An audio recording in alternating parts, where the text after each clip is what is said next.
2, 2.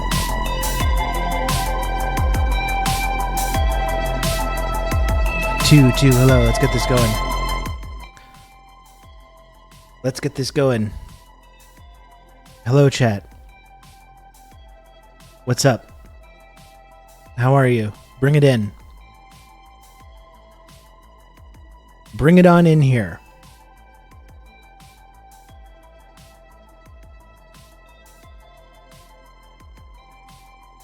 How are you doing? Talk to me.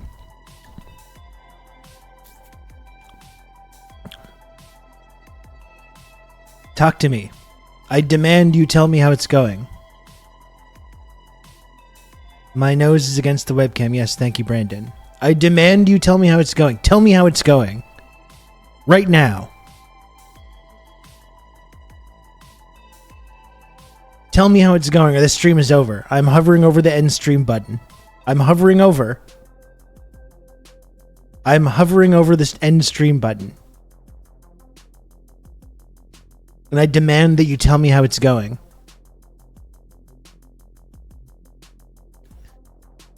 Okay, that's acceptable. Okay. Alright, we got some responses. That's good.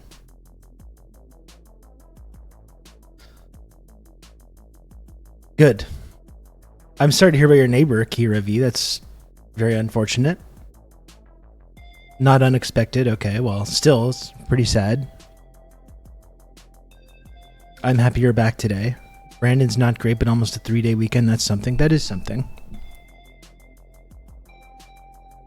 That is something. I just fixed a big issue at work on my day off. I feel like that's not good, Bon Bon.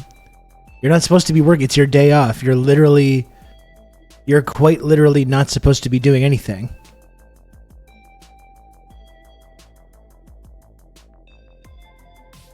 So I'm going to chalk that up to being not good. It was a sad affair, not expected. She was 93, fell and didn't make it through the surgery. Well, that's a long life. That's a really long life. It is a sad affair, but I mean, geez. That's a long time. That's a long time to make it through life. Going well, sir. Preparing for a huge protection under the Convention Against Torture case on Tuesday. Well, that sounds very important up the Reds. Once again, you're out there doing the very important work. Not like me here, of course, on Twitch.tv. Not quite as important as that, but still somewhat important.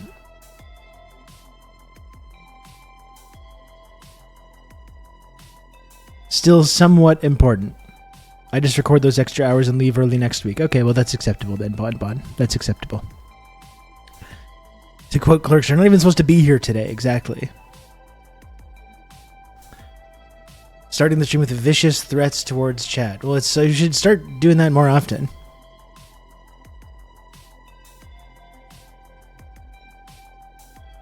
I think I'm too nice. I'm too nice with chat. I need to be threatening more people in this community.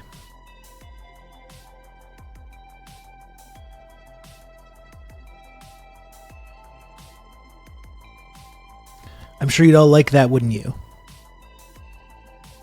For work this morning, I tracked a couple verses of a very heavy anti-capitalist metal hardcore song. My neighbors enjoyed that. I'm sure they did. I gotta make some more music, Brandon. I've been kind of stalled out the last couple of months. I've been kind of stalled out, and I've got a lot of emotions that I gotta process. I got a lot of emotions that I gotta process that I don't know how to talk about. And that's the only way that I seem to be able to do it. So, streaming, podcasting, and blogging are all more important than human rights, if you ask me. Thank you, Max. I'm glad we're all in agreement on that. I'm glad we're all in agreement. You know, I'm pretty sure I explained this to you, Brandon, but that's how I got into, like, independent music, was through hardcore. Like, I could make a comeback. I could start a hardcore band again. I was in a hardcore band in Brockville, Ontario called Left Standing. Maybe it's time to bring that back. Old Dutch, hello, what's up? Elder millennials and hardcore, a winning combination. If I tried to go to our hardcore show now, I would just be like, "Ow, my ears! Ah, where are my headphones? Where are my earplugs? It's too loud. That's what I'd be saying if I went to a hardcore show now.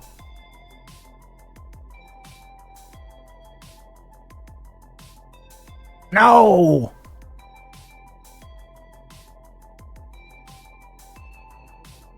Kids and their damn yelling.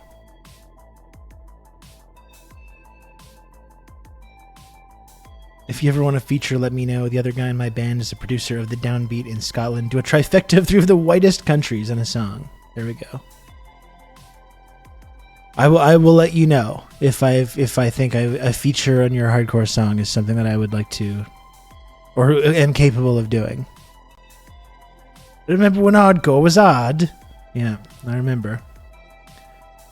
Let's start an anti-capitalist, imperialist mid-core band. Man. It's really hard for me with music. Like, it really is, like, when I try to force myself to do it, it doesn't work. Like, it really has to just, like, fall out of my brain. It has to, like, fall out of my brain, and I have to, like... My recording process is, like, the version of just, like, setting up some kind of, like, a net to just, like, catch the thing that just, like, comes out of my brain. That's pretty much what it is. Anytime I try to sit down, I'm going to work on some music now. It just doesn't really... It doesn't really happen. Nothing really happens.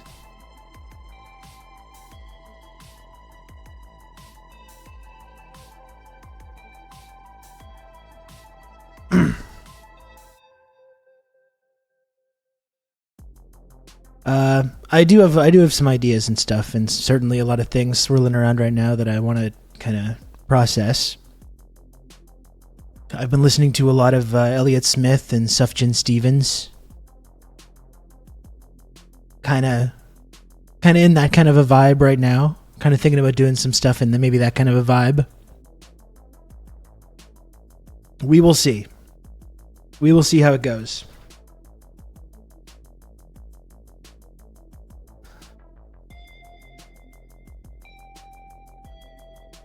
I do think, like, I do have a couple days to myself. I mentioned yesterday, like, I'm having a bit of a hard time at the moment. You know, my son was with me for, like, most of the summer and was here for, like, almost, like, the entire month of August, which I really liked. You know, sometimes it's a lot, you know, parenting and everything. I don't want to say I'm, like, I hate having a little break from that. You know, I don't. It's nice to have a little break, but it's hard right now. It's just so quiet in my place. I've had a lot of company lately, and it's, like, just really quiet. And I'm someone that, like, I love having alone time, and I really cherish that. But right now I'm finding it, like, a little difficult, honestly. For a number of reasons, including other things that I'm not getting into. But I do think I'm going to try and take some time over the next day or two to work on some creative stuff. I have a new, like, script idea that I need to work on. Like, that's something that I'm passionate about, that haven't really been talking a lot about on the stream, but I'm really, like, making efforts to see if I can make some stuff happen in that world right now. I got some more ideas. I got music stuff in mind, so I'm going to really try in the next couple of days to see if I can make some progress on some of that kind of stuff, because that's really something that provides me with a lot of sort of comfort when I'm having a bit of a hard time, which I am right now. But I'm also happy, like, this show is another outlet as well that I'm happy to have. I'm always, like, it does, like, it improves my whole mental state when I can log on here and hang out with you folks and talk through all the various things that are going on.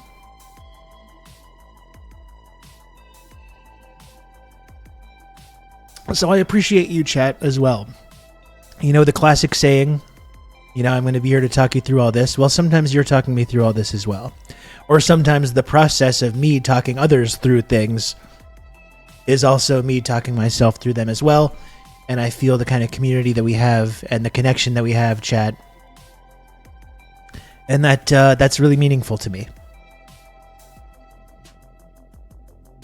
What's your go-to guitar you use for your songs? Do you have a preference? I usually write on an acoustic. I just have like a Yamaha acoustic that I've had for... How old am I? I don't know. I've had it since I was like 15 years old. I usually write on that if I'm just like noodling around. When I'm recording guitars, I got an Epiphone Deluxe that I often use, but I'm often writing on acoustic, or when I'm just like fiddling around, I'm usually playing acoustic guitar. I'm wearing that shirt today too, Rob, yellow on blue. Oh, that must look nice. That must be a good color combination. I don't know if you can tell. I have a thing with shirts where a lot of the shirts that I buy, I feel like the sleeves are too long, you know? I want this, so I made an effort. I don't know if you can really tell. I tried to shorten the sleeves on this one a little bit. So it's a little bit rough. It makes it a little punkier. You can see it's a little bit like rough. It's not like hemmed or anything like that. But I shortened the sleeves ever so slightly. Everyone wants to show off the guns. Well, I didn't want to cut them off entirely. I like wearing sleeveless shirts, but I didn't want to do that with this shirt. But I did just cut them ever so slightly. There's a guy on TikTok that I saw doing it that just you make a little cut and then just rip it. Just rip it right off. And it kind of worked. It's a little rough, but I don't know.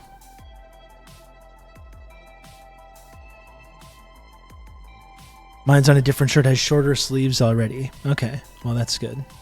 I like that. That does seem like a good color combo. The most punk thing you can do is not have sleeves. I did cut all the sleeves off my Let's Go Brandon shirt that I have. That's totally sleeveless now. So I do have that going for me.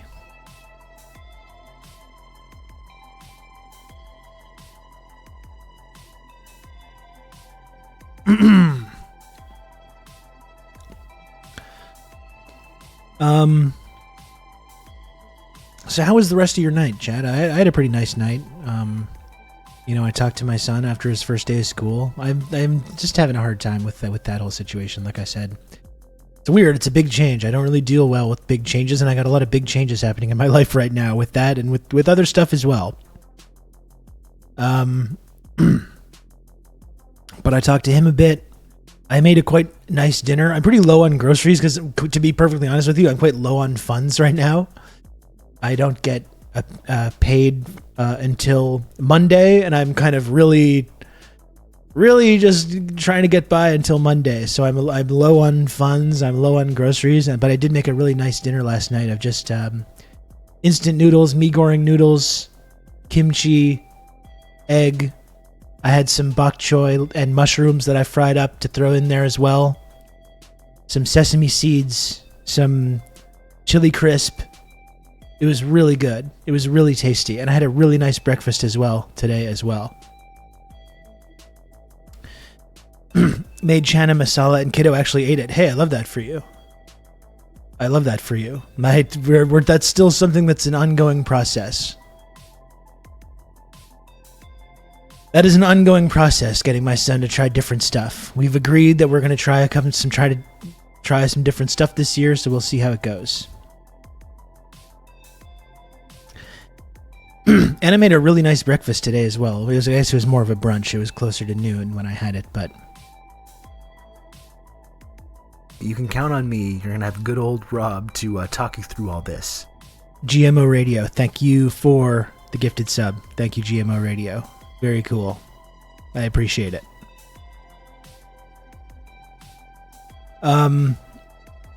Yeah, so I got some bagels from Fairmount Bagels a week or so ago. Some of the the all dressed kind with like the onions and garlic and all the good shit in it. And usually I just put those in a toaster, but I tried to do the thing. I've never really attempted to do this before, and I just got the idea to do this. I cut the bagel and put some butter in the pan, and then put the bagel down in the pan, and then cracked egg into the bagel holes. Yeah? And then, let that sit for a bit, and then gave it a little flip for about 30-45 seconds so that the yolk was nice and runny. Plated those, a little bit of kimchi on the side, and some green onion on top. And it was lovely. It was really, really nice. It was very, very tasty. It was a very good breakfast / brunch.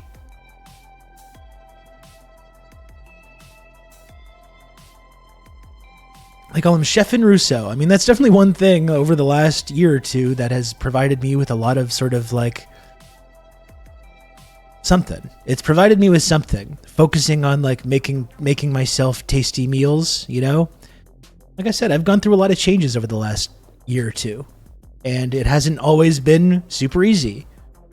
But that's one thing that I've really like focused on a lot. You know, there's creative stuff that always helps me, but cooking is creative as well. And that's another area where I feel like I can kind of express that.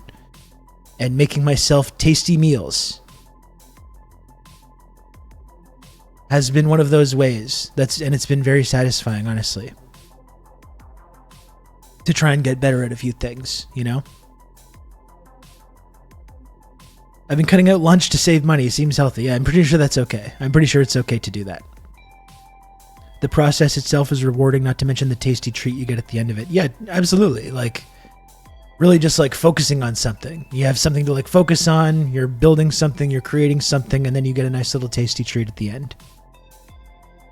I'm short on funds now too. Heavily invested into trump cards like Rob. Well, I mean, it's okay to be short on funds when you've made a big business investment that's gonna, you know, is gonna pay off. So I think it's all right. I think that's totally fine to do.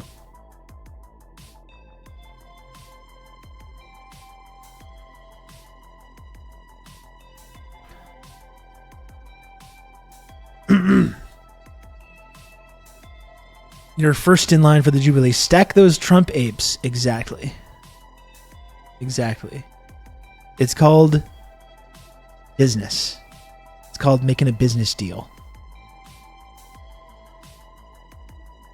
I could not believe he was doing that again with the election in a few months. Incredible stuff. I mean, I'm pretty sure we watched it yesterday, but it's really like, it's really something else. That entire thing. You know, we did watch it yesterday, but it's really like, so it's surreal seeing that ad come out, like with like however many 2 months to go before this election happening.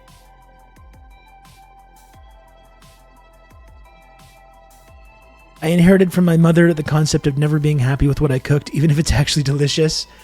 Yeah, I don't have that, Max. Like, I understand, like, you know, maybe being hard on yourself or being self-critical if you didn't quite get to where you wanted to be, but a lot of the time I feel pretty good about it. Sometimes if I'm cooking for someone else, I'm going to be a little bit more critical because, you know, you cook for someone else, you're trying to impress them. You're maybe going to be a little bit more critical. But more often than not, I'm pretty happy. I'm pretty satisfied with what I'm able to get going. Called business, Gwynny. That's right. That's exactly right. I'm glad you understand that. I'm glad we all understand what it means to try to get ahead, making big business deals.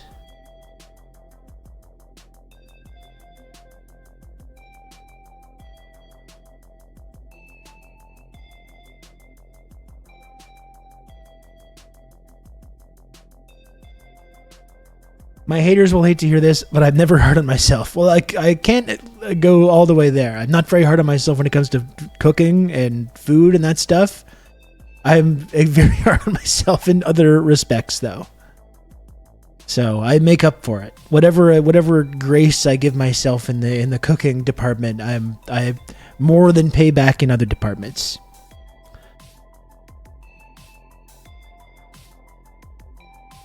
I cook for my wife and I every day and have for the past 5 years, but I think I'm still absolute dog shit at it, but it's better than ordering out all the time. Yeah, it is. And that's one thing, Brandon, also, that like, I think when you're getting into that kind of a mentality, because I was in that very same mentality for a long time as well. And I think it's hard to like enjoy it as much.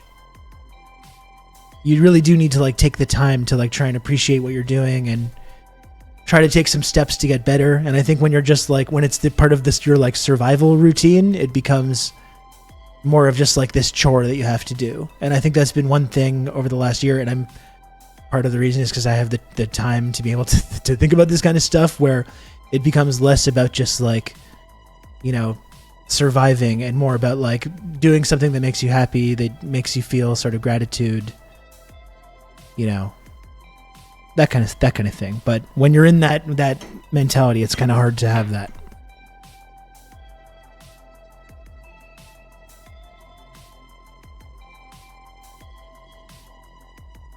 Oh, I'm missing a light. I'm missing about one of my bisexual lights.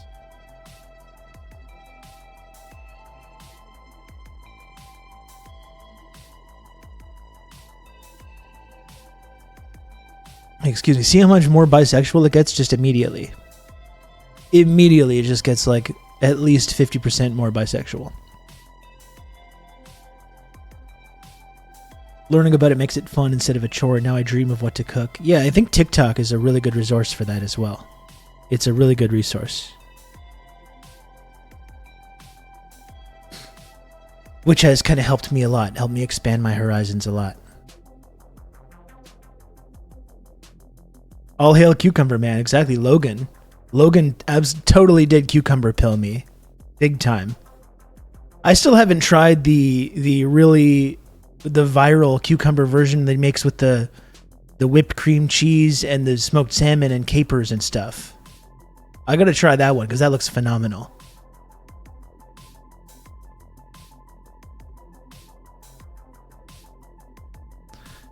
I'm on the TikToks now. I think I liked it better when I didn't know what all the hot new memes are. Yeah, now we know all the lingo.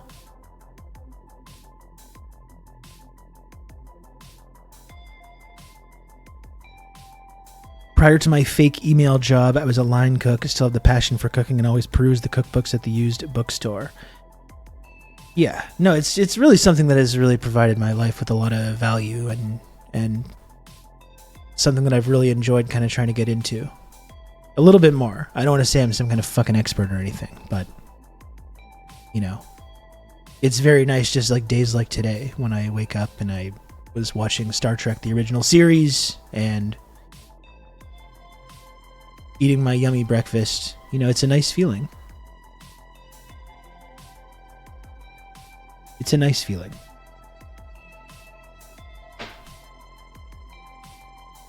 I'm just going to get some more water.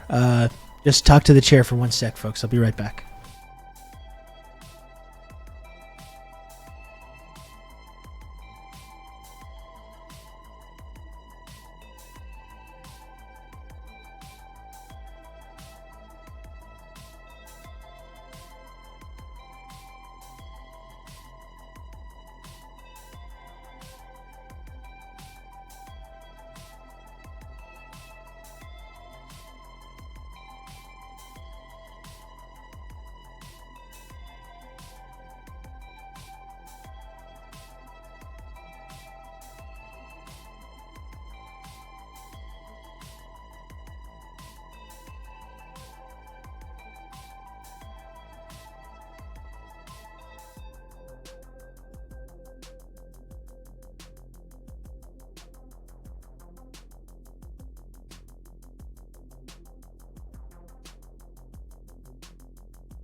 Thank you, Kill Panic, for trying to offer some words of encouragement to the chair.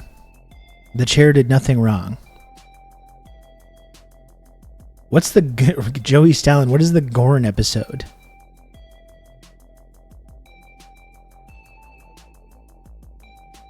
The Gorn episode. I'm racking my brain. I feel like I should know what that means. How far did you get in Infinite Jest? Not very far.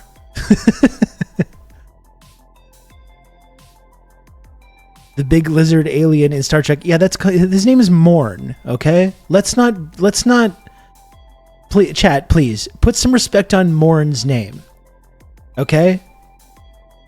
Put some respect on Morn's name. We don't misname Morn here in this community. Please.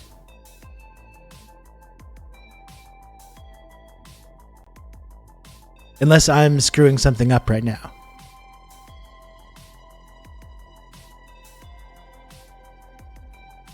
Am I screwing this up? I'm talking about Morn from Deep Space Nine, but is there a Gorn that I'm forgetting?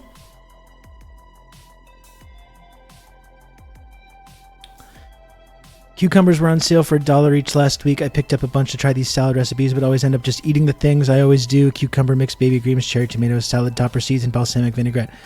That sounds nice too. Oh wow, I'm trying to disrespect chat for the lack of Star Trek knowledge, and now I'm betraying my own lack of knowledge. I've never really watched TOS, which is interesting because I've been getting into it. I just watched it today. I just finished today the TOS episode Space Seed. The one with Khan. I've never watched all of the original series, and that's one thing that I've been trying to get through.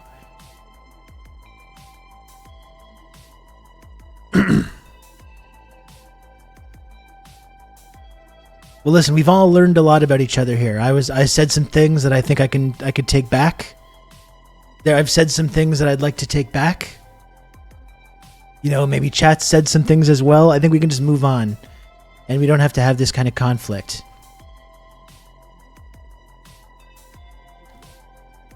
And Bon with the cucumber thing, like there's all kinds of different versions of that recipe you can have. The one that I've been most addicted to, honestly, is like super, super, super simple, where you just chop up the cucumber, rice wine vinegar, sugar, salt, pepper, sesame seeds, garlic. Give it a shake. Add some kimchi, maybe if you've got that, and it's so good. Like, you can put in all kinds of stuff. You can put in sesame oil and soy sauce and fish sauce or whatever. You can do the bagel version, the smoked salmon bagel version. I like the really simple one, though. Just rice wine vinegar, sugar, spices, garlic. Really good. Really good.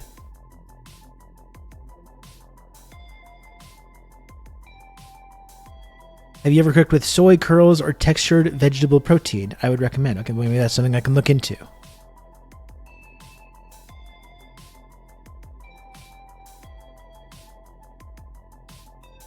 Okay, I did watch the Gorn episode. Because you know what I remember is because in Bill and Ted's Bogus Journey, they're watching the Gorn episode, and then they physically go to like the location where the episode was filmed, and that's where they get thrown off the cliff by evil robot Bill and Ted.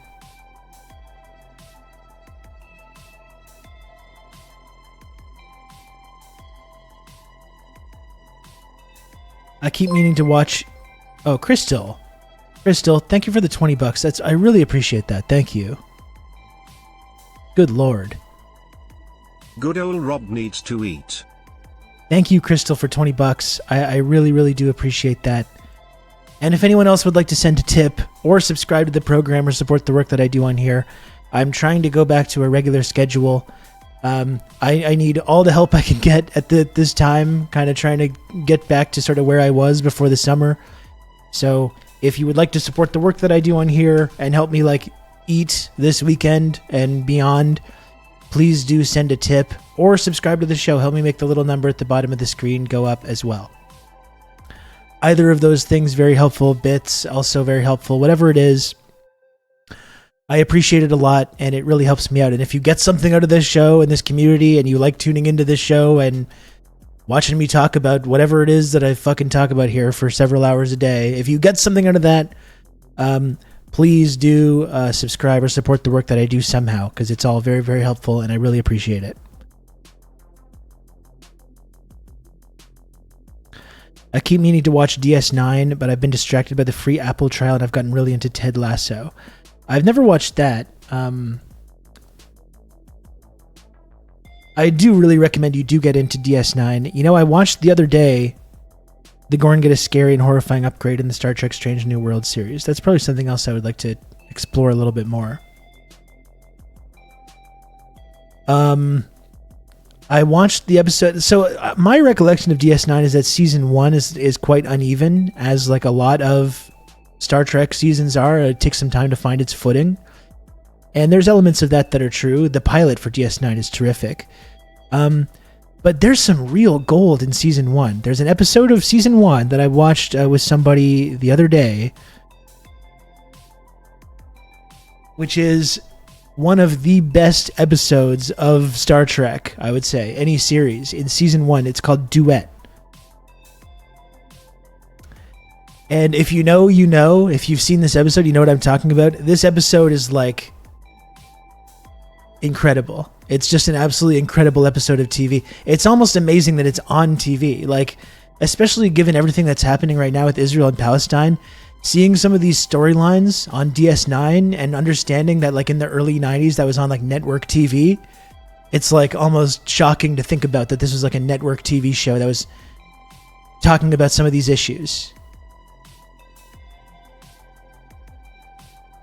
The Bajorans and Cardassians are just a really interesting conflict that you can apply to a lot of different periods of human history in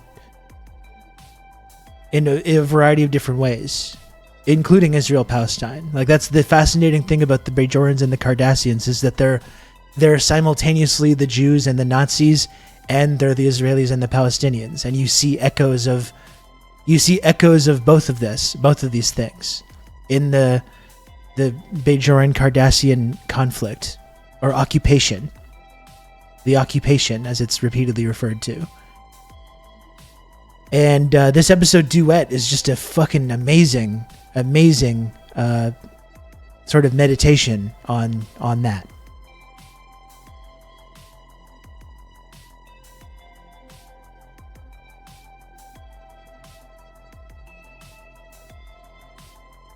My recommendation for any newbies is watch TNG first, then you'll be able to truly appreciate DS9, still great on its own, but yeah, and I would agree with that, Ames. I'm always going to be a TNG guy. I grew up watching TNG.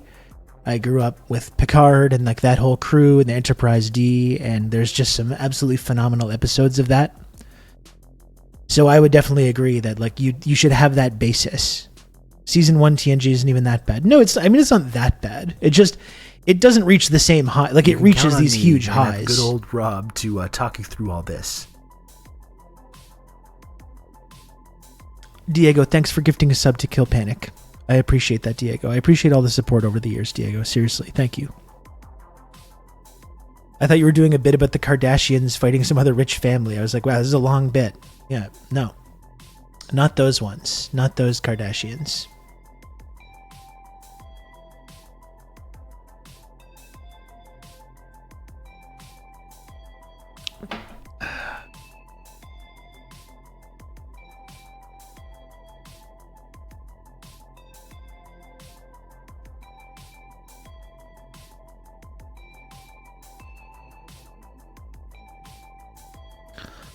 I'll always lean DS9, but the base of TNG is needed. It really helps you appreciate the tonal differences and everything else that makes DS9 stand out. Yeah, I think that's a good way of looking at it. I think DS9 hit higher sustained highs, if I could say that. Like, some of the best TNG is just some of the best TV ever, and I don't want to take away from that. But I think DS9 reached a higher, like, sustained level of quality. It's a little bit more serialized as well, which helps with that, because there's an ongoing story for the last, like, 3-4 years that kind of really helps bring it to these, like, really high level.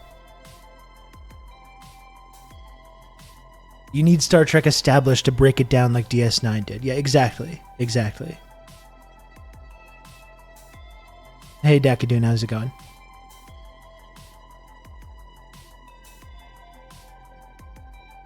DS9 does indeed have more goo-based characters as well. There's a lot more goo-based characters. That is absolutely true.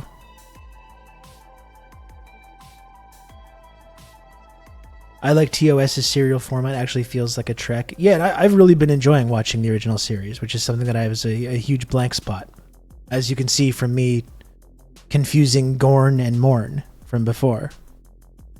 When I yelled at chat. I yelled and insulted chat for not respecting DS9's classic character Morn, while exposing my own ignorance. I too sleep in a bucket. It must be nice. Imagine just being able to go return to bucket. If you just became a bucket of goo at night, that must be kind of satisfying, you know?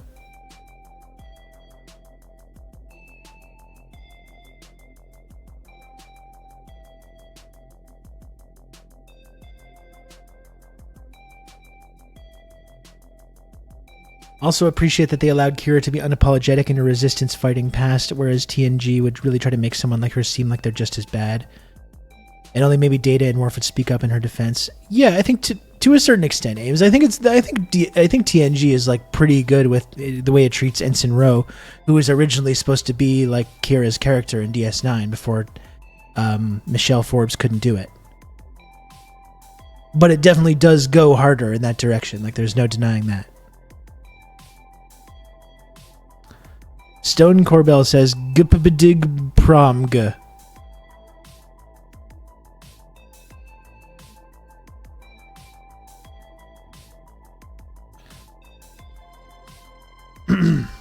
This MF said, "Guppadig promg."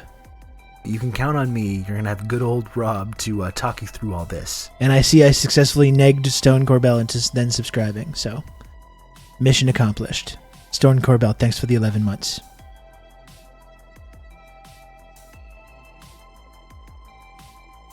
This is some guy, Rob Russo, some leftist based in Canada. I was turned on to this sick individual, and I found this. Dave, hello, thank you for the raid. Hello, Dave Legend. Thank you very much. How was the Dave Legend stream today? Dave Legend, creator of the iconic TRRS spinny globe animation, has made a permanent, incredible contribution to this stream and this community. Thank you, Dave.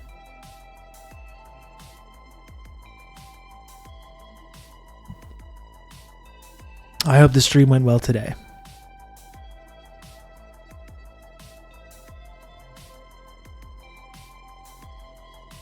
Yeah, no, so it's been nice to get into the original series. Like I said, I just watched Space Seed for the first time. I started watching it the other night and fell asleep, and I just watched the end earlier before I started the stream. It's making me want to watch Wrath of Khan again now, too.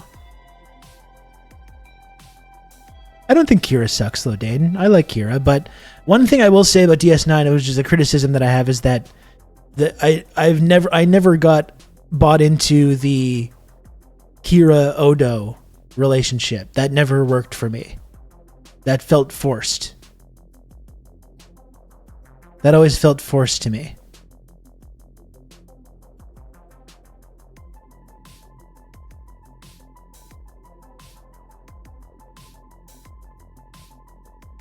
Lodane, let's cool it, okay? Let's cool out here. We're just having a friendly discussion. We're having a friendly discussion of Star Trek. There's really no need for anyone to get upset about any of this. So let's all just cool out and have a respectful conversation about this Star Trek TV series that we all enjoy.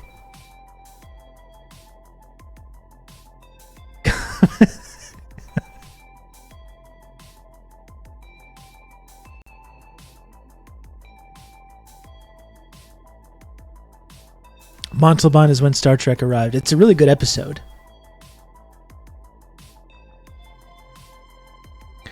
It's a really good episode. It was good to finally see that and get the context for how the whole Wrath of Khan begins. I would kind of like to just do a rewatch of all the films, honestly. I was just reminded that Nana Visitor was briefly married to castmate Alexander Siddig. I was not aware of that. Didn't Alexander Siddig show up in Game of Thrones in the Dorne storyline, which was then just totally abandoned? That was a waste of him, right? We're gonna do that Dorne storyline, and then just like, let's just give up on this. Let's just not do anything with this, actually.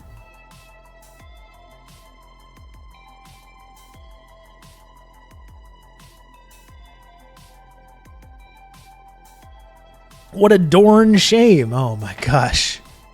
Oh my gosh.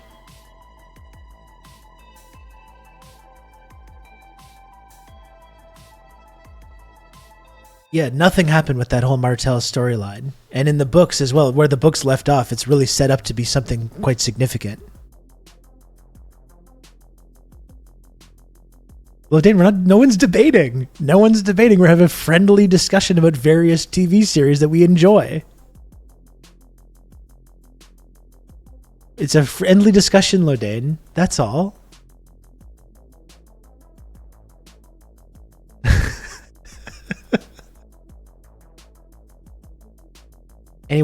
Honestly, like I've just watched a few episodes of DS9 recently, but like I haven't watched the entire series for like 15 years. So I think it is something that I'm going to have to watch again. It is the anniversary of the Bell riots, so I'm planning on watching those episodes. Rob is scared of debates with facts and logic, obviously. Obviously.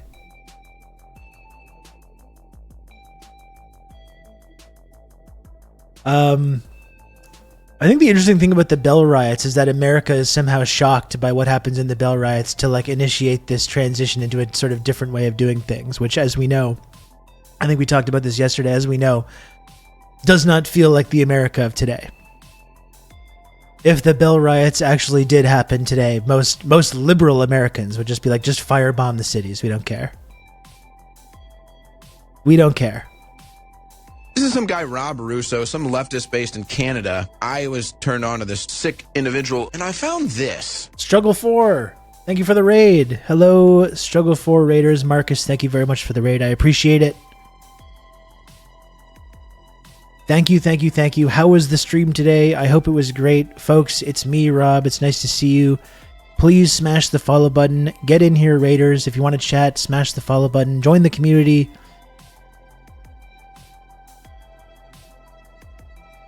I'm very happy to have you. Whatever reforms arose in the Bell riots still failed to avert World War III. That is true. That is very true. I guess just the idea that reforms came out of it at all, it feels like utopianism now at this point. You know? I'm still planning on watching that episode, maybe tonight though. It's robbing time. Put your hands up. You're being robbed. How was the stream today? I know Struggle 4 is the most coconut pilled of all Twitch streams. I know everyone in that community is fully on board. Fully on board with the Harris Walls agenda, every aspect of it. Fully coconut pilled, context pilled, you're gonna have good old context Rob maxed to in. talk you through all this. I hate coconuts. You're fired up. You're fired up to go vote for the Kamala Harris administration, and I love that for you. Red Wizard, thanks for the 35 months. Riding with the K-Hive. We know it. Thank you, Red Wizard, again. One more month away from the 36-month, 3-year Pearl sub badge, so that's fun. That's exciting.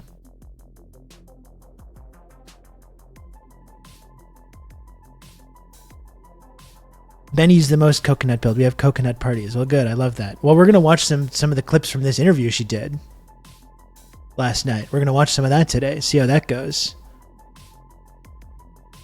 Balls to the walls. Exactly. I've got mail-in ballots from 13 states already ready to come make America great. Wonderful. Good. Vote early and often for Harris and Walls. It is actually amazing, honestly, that there was like actually good vibes around the Democratic Party for like a brief span. Maybe some of these vibes still exist for certain people, but there was even like with the online like shit poster types, there was actually some like good vibes for that brief moment, that brief fleeting moment when Biden gets replaced. The Walls pick seemed like really like a good thing, a really positive thing. There was actually people who were like ready to support this. They were like actually as excited as like cynical online lefty people can get. There was people like actually genuinely ready to be excited about this and have something to like vote for and have something to support rather than just be like, oh, Trump bad, whatever. And now it's just like, that feels like a lifetime ago now. It's just gone. For a brief fleeting moment, it felt like, and even with the Palestine stuff, the Gaza stuff, it's like, we know Harris's record on that. We know she's taken plenty of money from AIPAC. But there was a chance. There was a chance to do something different. There was a chance to break from the Biden administration. Like there's a chance, an opportunity to be like, we're not going to follow the same policy. Even with her record, like no one thought that she's ever been this lifelong supporter of Palestine or anything like that. But there was an opportunity because even like it's unpopular. Not only is it grotesque and morally awful, But it was actually extremely unpopular, which is something that we're going to look at pretty soon. And there was an opportunity to shift away from that. And it's just like, nope. No, we're going to keep the exact same policy in place. And we're going to tack to the right on all these issues and do the exact same thing the Democrats always do every single election. Try to appeal to middle-of-the-road Nikki Haley voters and tell everyone else to fuck themselves while bombing children.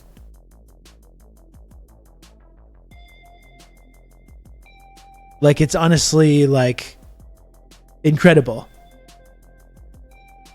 There was an opportunity to be unburdened by what has been. Exactly. The opportunity was there, and they've firmly now announced to everyone that they will not be following any such opportunity. I guess it's a good way to get into this, right? We might as well. Now that the raid's here, we talked for about stuff for like 50 minutes. I guess it's a good opportunity actually to start talking about this rather than starting now and then saying, no, let's move away from this and then coming back to it later. Let's just do this. Just like we planned. You got me talking about serious shit, Marcus. Thanks again for the raid, though. I really appreciate it. I hope you have a great day, my friend. They let us have panels on the genocide. Exactly. Here, take your panel at the DNC and shut the fuck up. Take your panel at the DNC. No, you can't have a speaking slot. No, you can't. Lodane, I don't think I was, quote, glazing anti-revolutionary Kira for like 6 hours. I don't think that's an accurate description of what was going on here. I don't think that's an accurate description at all. I think that's misinformation.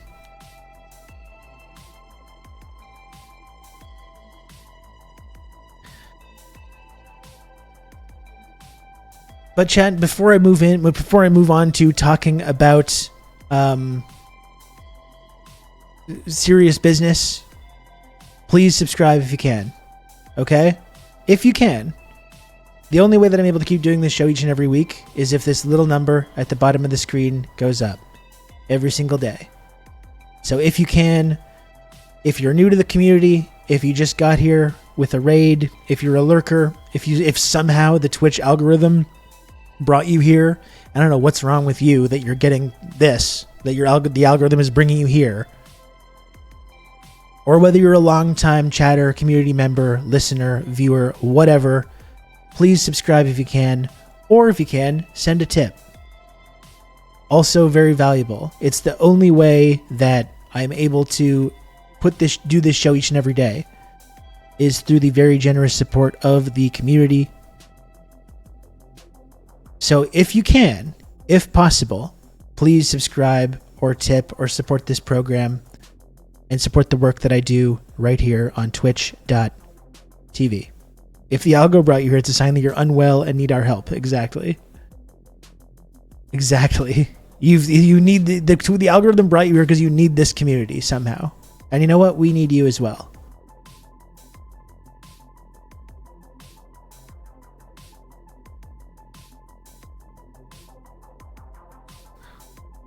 As a known tip head, I'm glad you're promoting tips more. Well, the tips are very, very valuable. And Barfcast, believe me, I really appreciate the support from you I've gotten over the years.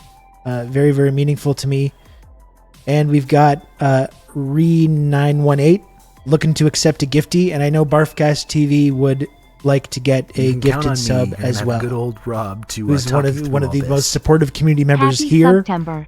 And definitely is someone that is worthy of and very much deserving of a gifted sub. And it is September as well. I forgot to mention that. Simulacra, thanks for reminding me. And thanks to the 19 months of Tier 1. It is also September right now. It is September right now, so it is actually not as expensive to subscribe. And it would be a great opportunity. I'm going to be going pretty hard this month trying to get back to where I was at. So if you can, please subscribe. It's cheaper. It helps me out a lot. And I appreciate it to mark up the size of the account. Bulk gift subs on sale, Always check as well your as tire upgrading. pressure as temperatures plummet. Lower temperatures can lead to suboptimal tire pressure. Joe, thank you for the 200 bits. Thank you, Joe, and thank you for the tip.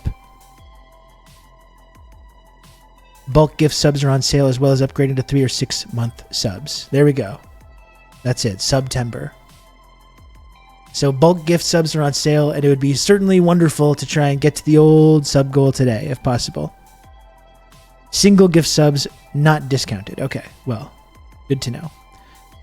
Barack Obama official says, "Hey Rob and Check, can I get your opinion on this?" You can count on me. You're gonna have good old Rob to talk Canada's genocide in Palestine. Well, I can't really read all of that right now. It seems... Oh, this seems like a really useful resource, actually. I was thinking this was like an article or a piece or something like that, but yes, this does actually seem like a really useful resource to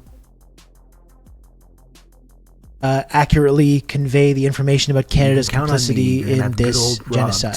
So thank you for sending that. And my official opinion is that it is good.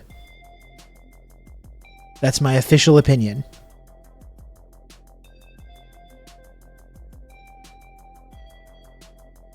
Perfect Speller, thanks for gifting a sub to Barfcast.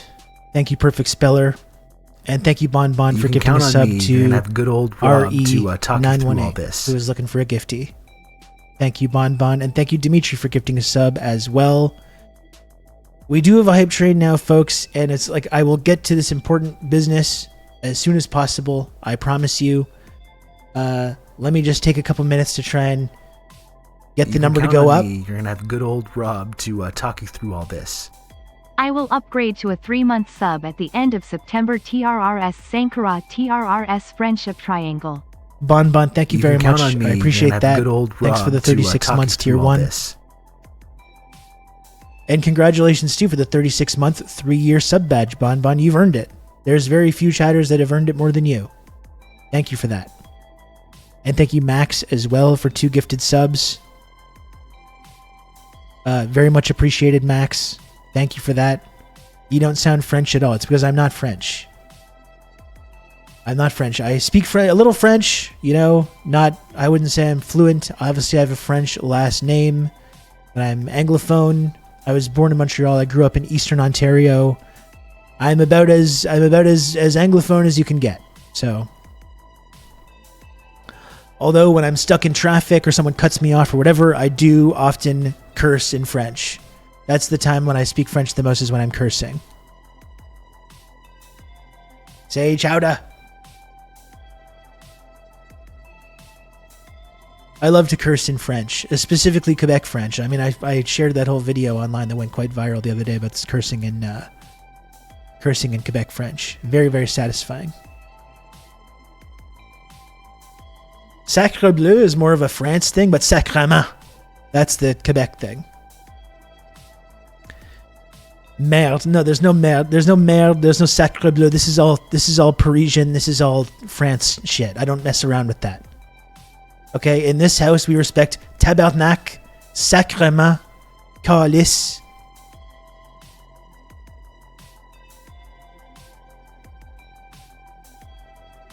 And hostie. I forgot that's the Mount Rushmore of French swears.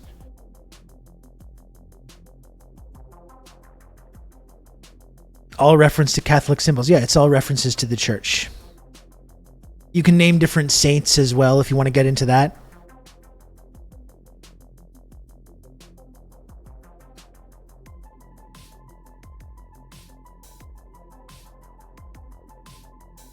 So folks, we got this hype train going. 68% of level 2.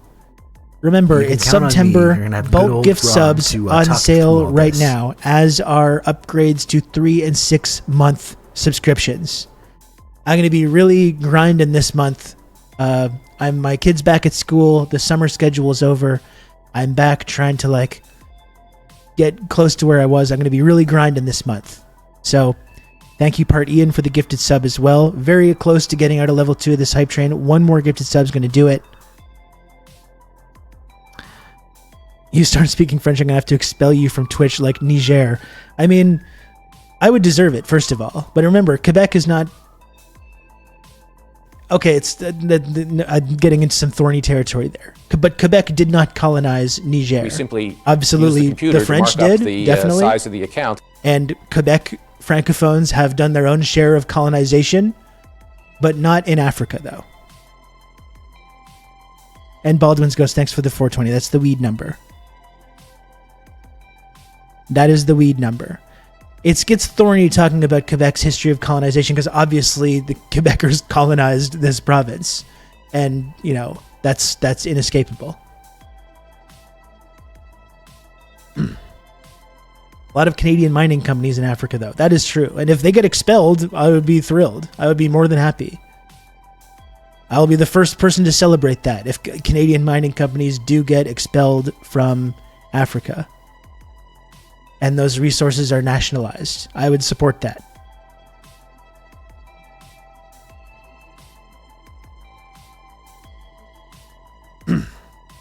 A news story slipped by me from last weekend here in Winnipeg. There was a charity run explicitly in support of the Azov Battalion in the Winnipeg Free Press. Reported on it completely uncritically. I don't doubt it. But let's continue to talk about the crisis of anti-Semitism on campuses in Alberta, or Manitoba, or Ontario, or Quebec. Let's keep talking about the crisis of anti-Semitism while we're openly fundraising for neo-Nazi battalions funded by the West in Ukraine. Let's do both of those things. Because people are holding Palestine flags or saying free Palestine or saying from the river to the sea. Let's make sure we spend time to focus on that. No, that's the thing, Diego. We reached our Nazis really that bad level of liberal Nazi normalization years ago. But we also, simultaneously, are like anti-Israel protesters are just as bad as Nazis. But actual Nazis are not that bad. That's our official Western formulation there when it comes to that.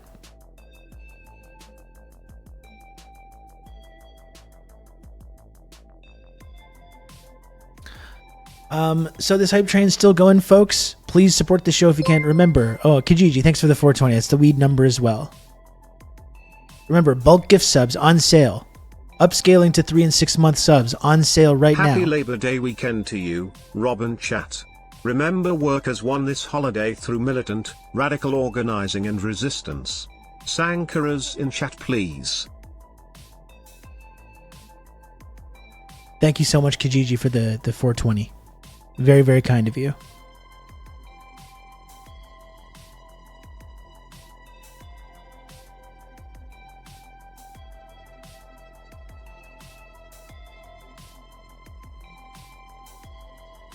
And it is true that Labor Day is a corporate adjustment to May Day. That is very true.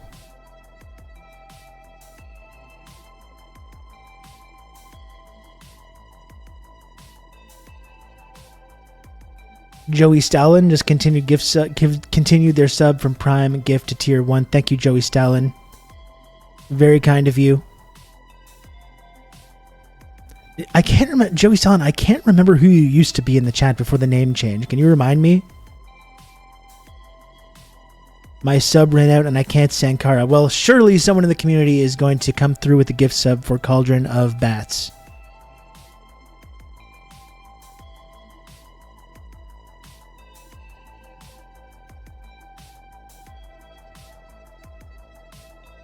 Surely someone will. Amazing Bird Show. You can Okay. count on me. Okay. You're gonna have Thank good you, old Joey Rob Stalin. to talk Joey you through Steele. all this. And thanks, Diego, for another gifted sub. Diego, as always. Can't thank you enough for the support. Like this, I really don't know if this show would exist without you, so I appreciate it.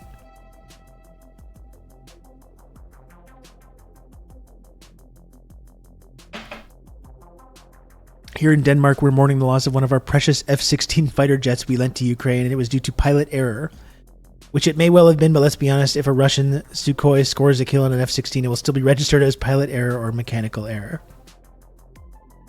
Well, I'm sorry to hear for this tremendous loss by Denmark. At least we all know it's for a worthy cause. It was for a worthy cause, and ultimately it's good for the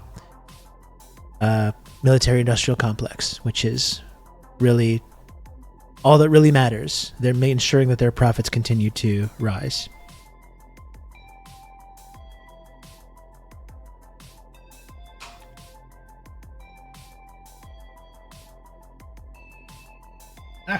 Shit. You can count on me. You're going to have good old Rob to talk you through all this. And Crystal, thank you for gifting a sub as well. I really, really appreciate that. Thank you.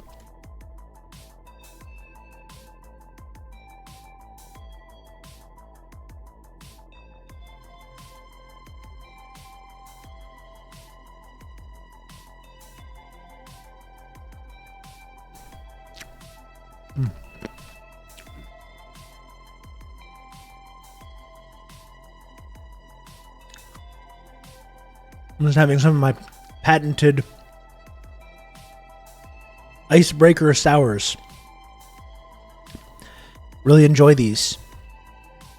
I give my official endorsement to icebreaker sours. Very satisfying. Okay, well, thanks everyone for supporting this program. I am going to keep pushing this throughout the day and probably for the foreseeable future. So, I do appreciate it. But remember, it is still September. Bulk gift subs and upscaling your subscription from a 1 month to a 3 or 6 month on sale right now.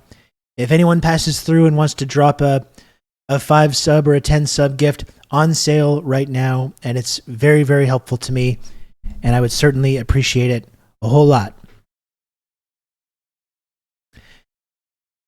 Is it only a US thing? Well, I'm in Canada, so I guess not. I suppose not.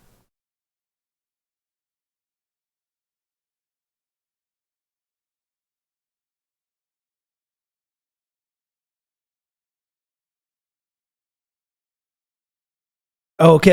Is it only a US thing? Okay, so Max, to be totally honest, I thought that you were talking about icebreaker sours and not the subs. That I don't know. That I'm not really sure.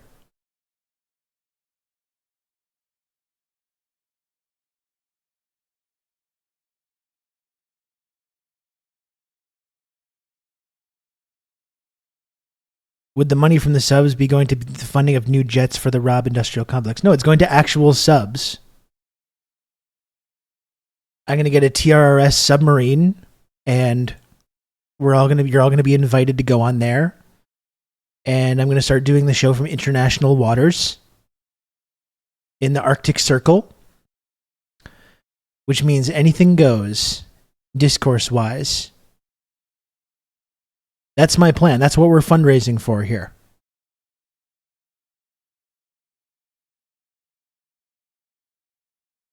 One day I hope to get there.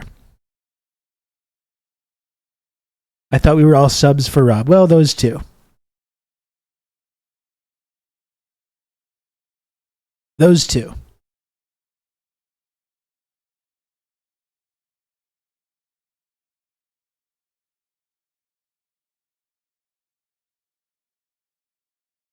I thought Rob was going to make us all sandwiches. I can make you a sandwich, Husker. I'd be happy to make you a sandwich.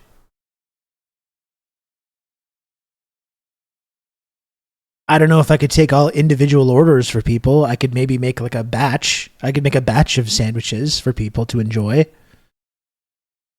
I think if we're taking individual orders, then we're talking about a lot more of a convoluted, complicated process, you know? Robkiss. What kind of sandwich? You know, I'm thinking some kind of like a chopped, maybe some kind of like a chopped Italian. I feel like that would make it easier to make a big batch, you know? Just make a big pile of, you know, like, make a vegetarian version as well, obviously, but I guess what I would say is to just make a big pile of like deli meats, maybe like ham, salami, pepperoni, some maybe some mozzarella, some lettuce, red onion. I would say pickle. I would include pickle in that. Some like olive oil, balsamic glaze. Chop it all up. Chop it all good. Make a big batch of that.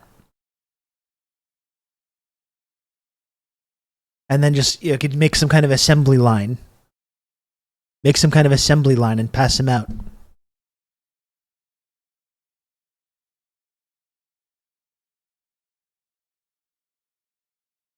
I have a panini grill, and it's been great for grilling sandwiches. That sounds very nice.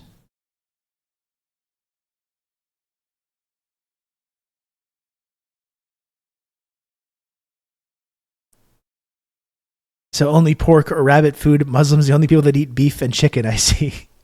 Okay, so I'll do 3 versions, all right? And I see it's already getting complicated. It's already getting really complicated here.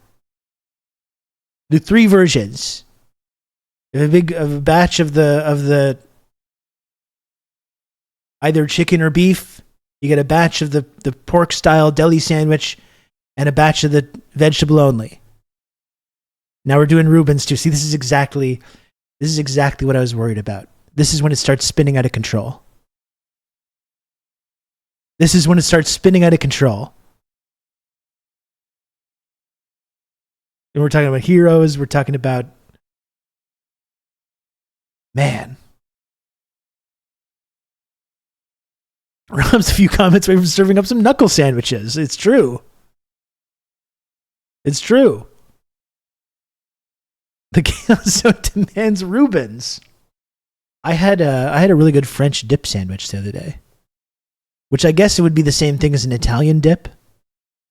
I had never had one of those though. With you dip it in the au jus. Fuck, that was really good. I was on a little bike ride and I stopped to get a glass of Pinot Grigio and a French dip sandwich, and it was fucking delightful.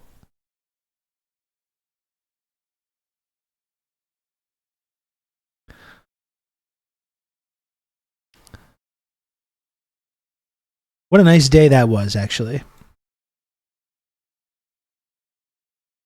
If you have a galley, then surely there should be a hot sandwich option. See, this is just outrageous now.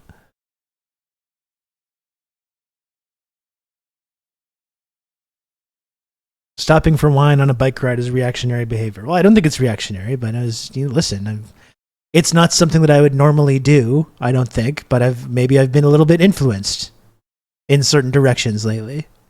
Maybe that's true. Now everyone's getting PB&J. I hope you're happy. And then you got peanut allergies as well. You get nothing.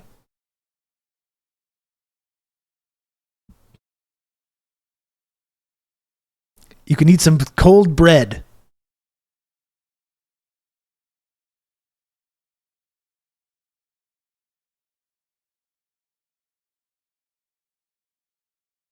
I want a sandwich now. Eating a blueberry bagel, though. Enough bread.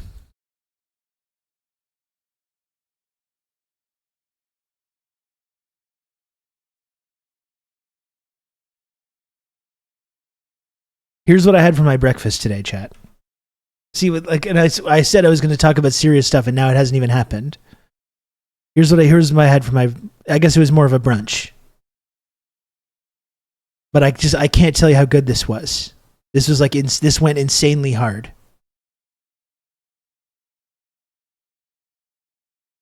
And those are bagels from Fairmount Bagel here in Montreal. Some of maybe the very best bagels that you can get anywhere in the world.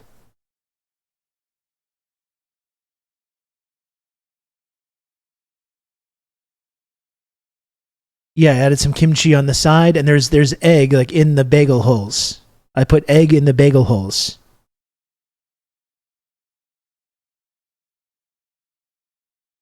It was really good.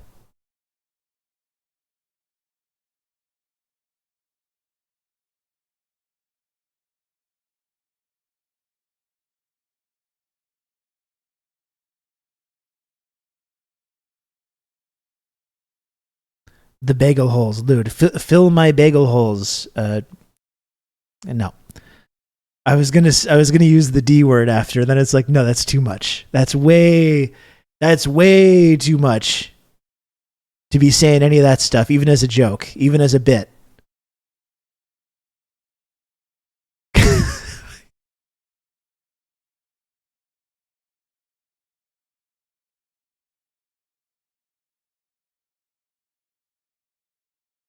Abort. Yeah. Abort this. Okay.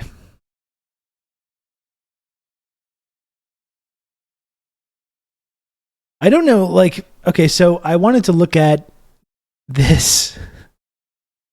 Lodane, just leave it, okay? Just leave it, all right? We don't need to get into it. I'm sorry that I said anything. What's the name of those super delicious Vietnamese sandwiches? The banh mi. Really the only good thing to come out of French colonization of Vietnam. The only good thing to come out of it. That and the Battle of Dien Bien Phu, the successful, decisive Vietnamese victory over French forces.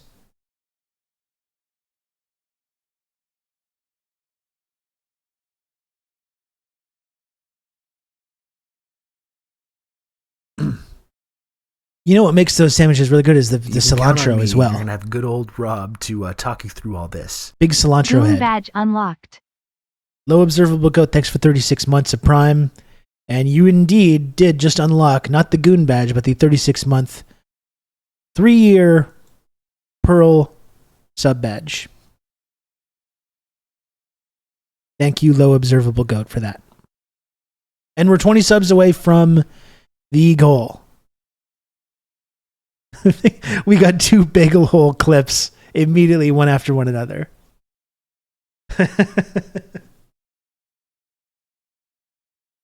20 subs away from the goal, and again, it is September now, so if there was a generous hero in the chat that wanted to gift 20 subs and trigger the very cool and exclusive 20 sub alert, that would be on sale right now. Just saying.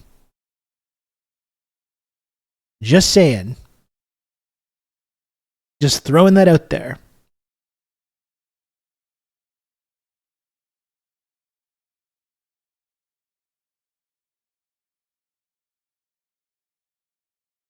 Oh.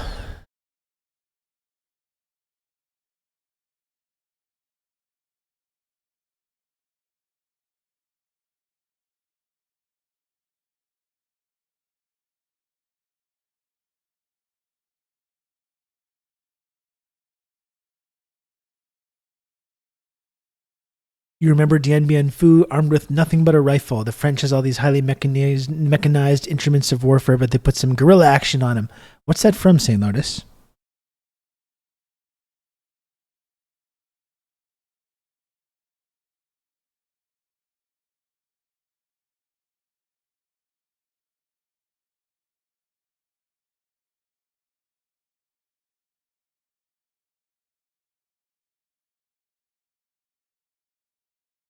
Never forget Dien Bien Phu. I mean, we've talked about the liberation of Saigon before, and like the feeling of that, the feeling,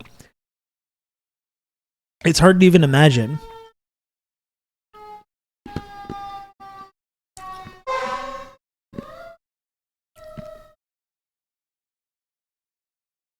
From Malcolm X, cool. Very cool. They did put some guerrilla action on him.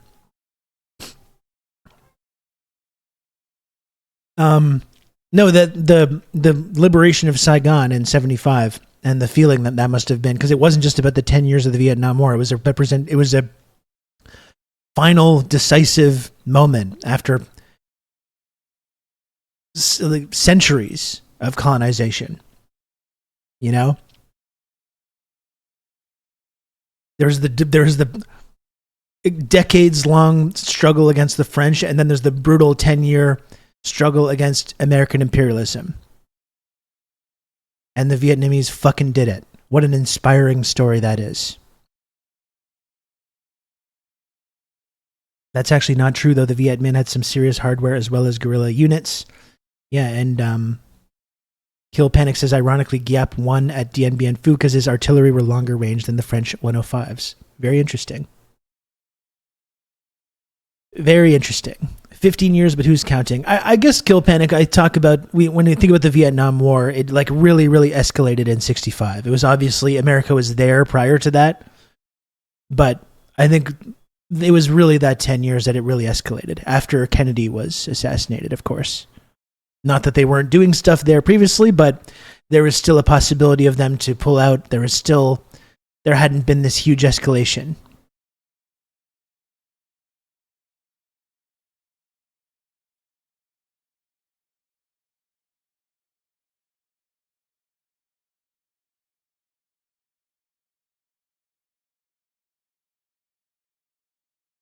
Anyway, I'm wondering how long, like, should we watch this entire interview with Kamala Harris? Like, I don't know that I want to do that. I don't know that I want to do it.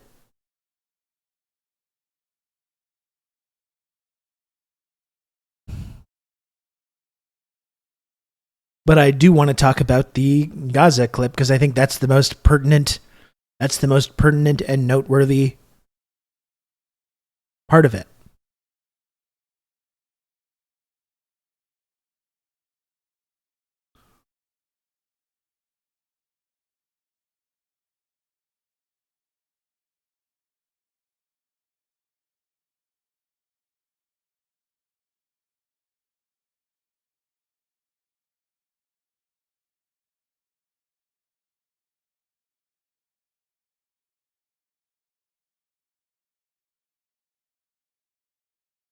The interview is real bad. I mean, there's a couple of clips that I wanted to look at. There's a clip where she talks about like the climate crisis. That's painful. But the most pertinent aspect of it is this Gaza policy. You know, like I was saying before, there was a hope.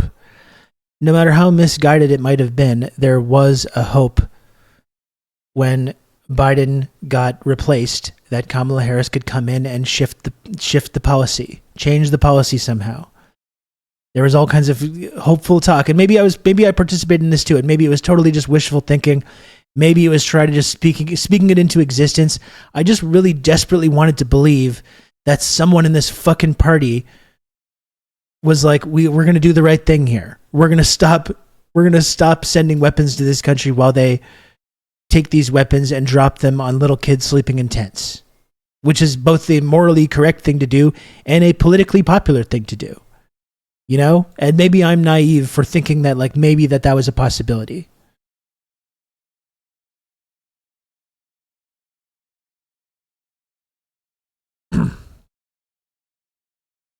Expecting us not to be the right of Reagan. Yeah, I don't know. What were we thinking? What were we thinking? That maybe they would like not continue to be to the right of Ronald Reagan on this issue. The ironic coconut memes have soured on me since our admin first confirmed there's no arms embargo on the table a month ago. Yeah, it's like, that's what I was saying. That's the crazy thing about it. You know, Kijiji, it's like there was really a genuine excitement amongst very cynical people.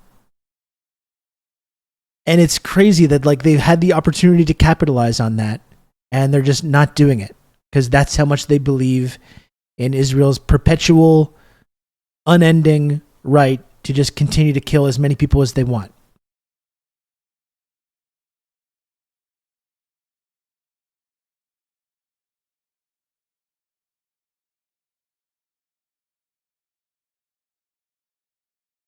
It's okay to want to be hopeful. Yeah, I mean, I think so too. And I understand why people like really bought into that. I was definitely skeptical about it, but I wanted to believe that it was a possibility.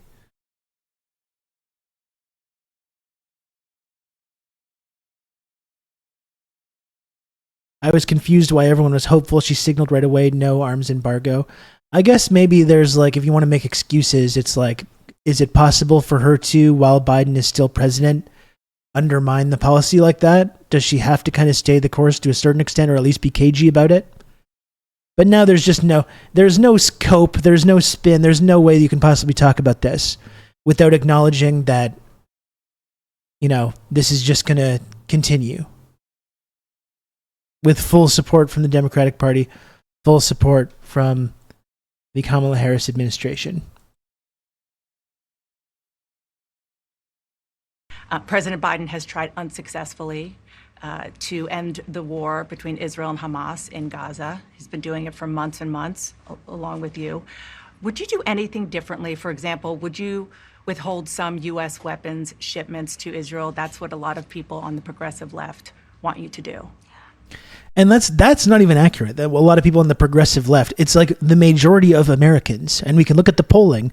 There's polling on this. We can look at it after. It's not the wackos in the progressive left. Oh, so the radical progressive lefts that want America to stop dropping bombs on little kids' heads. No, it's not just the wacko progressive left that wants this. There's polling on this that indicates this is a hugely popular policy amongst a broad segment of the American constituency. So that's not even accurate framing it like that. There's some progressive left thing. And even if it was, like, the idea that, like, oh, wow, the progressive left wants you to stop bombing kids in Palestine. Like, wow, what are these crazy radicals? What are they going to think up next? Let me be very clear. I'm unequivocal and unwavering in my commitment to Israel's defense and its ability to defend itself. I mean, just that in and of itself, these extremely tanky views, exactly, like 10, 11 months into this. And the Obama let me be clear thing as well. Yeah. Unwavering and unequivocal. Still talking about Israel's right to defend itself with everything that we've seen, with everything that we've seen over the last 10 months. And every day we see another atrocity. Every single day for 10 months, for 11 months. I've seen children with decapitated, with their heads blown off, with like the child amputees, aid convoys bombed, UNRWA employees murdered, journalists murdered. Like look at the testimonies from doctors that are going to Gaza and saying specifically, children are being deliberately targeted. Children are coming into the hospital unit with gunshot wounds to the chest and to the head. What more needs to happen? The idea that anyone, let alone like the presumptive nominee for president of the United States, is still talking about unequivocally standing with Israel's right to defend itself is just fucking psychotic. It is absolutely psychotic. No, the boy with the face but hollowed out skull. I mean, we've seen just a non-stop stream of these images.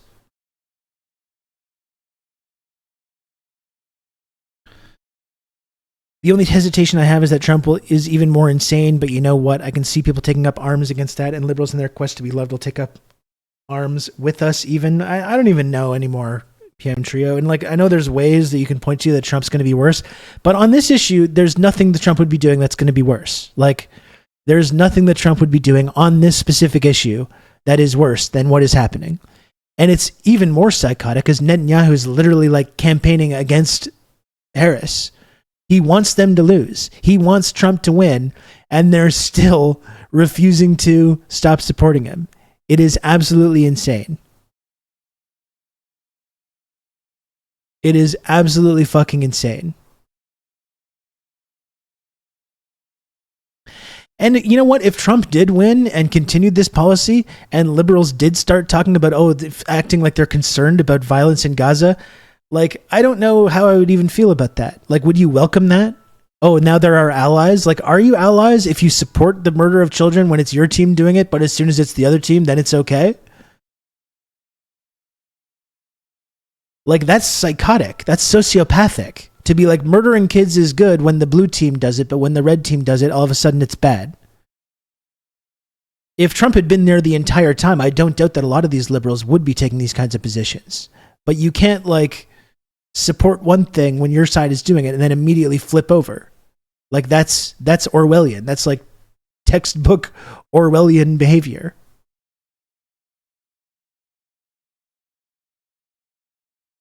Yeah, just the way they stopped caring about kids in cages when their boy was doing it.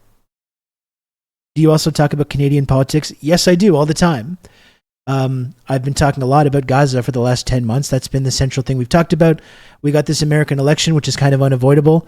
We may have a Canadian election coming up soon, and I will be talking about that as well. And Canada also is complicit in all this as well. So it's been less of a focus over the last couple of months, but it is something that I always return to.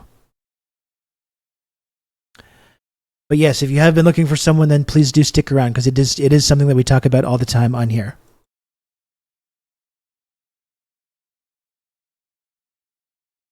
The most annoying thing about Rob is that he talks about U.S. politics as a Canadian, and yet you subscribe to it, Max. So what does that say about you? What does that say about you, Max, if that is your real name? Anyway, just this whole thing, supporting Israel's right to defend itself, still maintaining the same language, and it's identical. It's just identical policy to what Biden's been doing.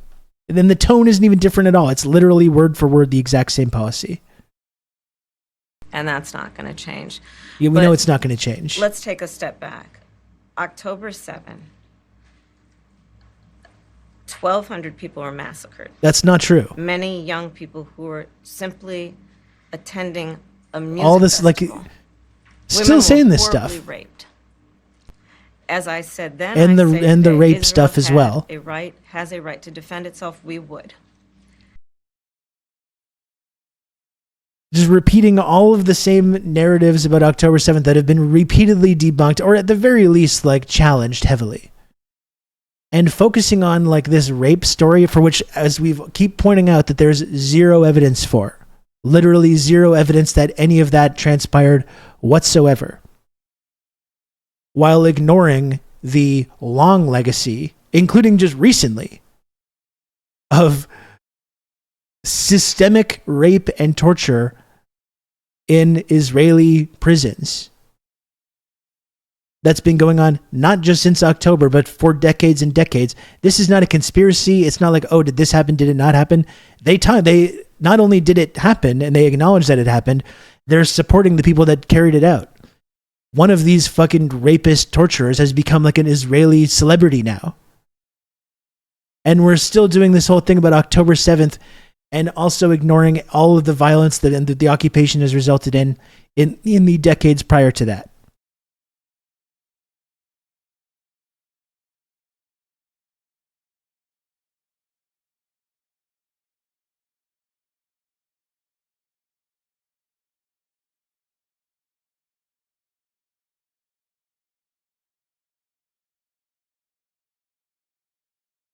Well, and Lodane, I'd like to respond to what you're saying too. And you say this is the only thing we've covered. I think we've covered it because it's been the main story over the last 10 months, and we wanted to see if there was going to be a shift in the policy. And when you say you don't even know the rest of her platform, it's because she doesn't really have much of a platform to speak of. And we can look at her climate change policy, and we can look at other policies as well that she's talking about. But it's the fact that there's not a platform floating around out there is a direct result of her not really having much of a platform to speak of. And they have tacked to the right on every single other issue, such as immigration, such as law and order, imperialism, not just in Gaza, but elsewhere. There's a few things in her economic policy that you might be able to look at and be like, oh, this doesn't seem so bad, but these are all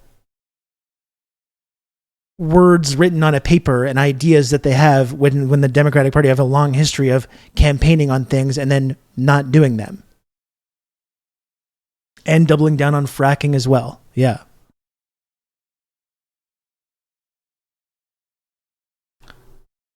And how it does so matters. Far too many innocent Palestinians have been killed. And we have got to tens of thousands get of innocent a deal civilians done. We were in Doha. We have to get a deal done. This war must end. In the meantime, and we must get a deal that is about getting the hostages out. I've met with the families of the American hostages. We've got to get a deal done. The hostages out. Let's get the ceasefire done. but no change in policy in terms of arms and so forth. No, we have to get a deal done. Dana, we have to get a deal done. When you look at the too many innocent Palestinians have died. The war must end. And no, we will not stop sending billions of dollars worth of weapons to the country that's killing the civilians. And we've just got to get this deal done. And now this whole idea of a ceasefire deal has been it's completely meaningless at this point. There's no deal. If there is a deal to be had, it's being held up by the Israeli side.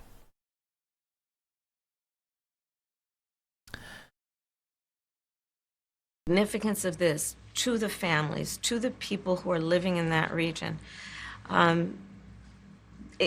A deal is not only the right thing to do to end this war, but will unlock so much of what must happen next. I remain committed since I've been on October 8 to what we must do to work toward a two-state solution, where Israel is secure. Two-state solution. Measure, and that's the whole thing. Like, the whole idea of a ceasefire deal has been watered. Like, it's just as meaningless as the terms two-state solution. There is no two-state solution, and that's gone. That's gone forever. There's not been the possibility of a two-state solution for literal decades. And now saying I want to get a ceasefire deal done is the same thing that liberal politicians do when it comes to this idea of a two-state solution. It's just a thing you say to kind of feign knowledge of the subject, or to feign a kind of interest, or to feign a kind of empathy. It's just a thing you say to get whoever's asking the question off your back, to say I support the good things and I'm against the bad things, while you're holding up an actually non-existent policy that has no chance of ever being implemented. The Palestinians have security and self-determination and dignity. And Palestinians are going to have security and self-determination and dignity while we still send billions of dollars to Israel, which is illegal, by the like. International law, like the ICJ, all these big international law institutions are saying Israel is committing war crimes. Israel is committing war crimes. It's illegal. It's illegal under like any like sense of morality or anything to be arming a country that has been credibly accused of committing war crimes, of committing genocide.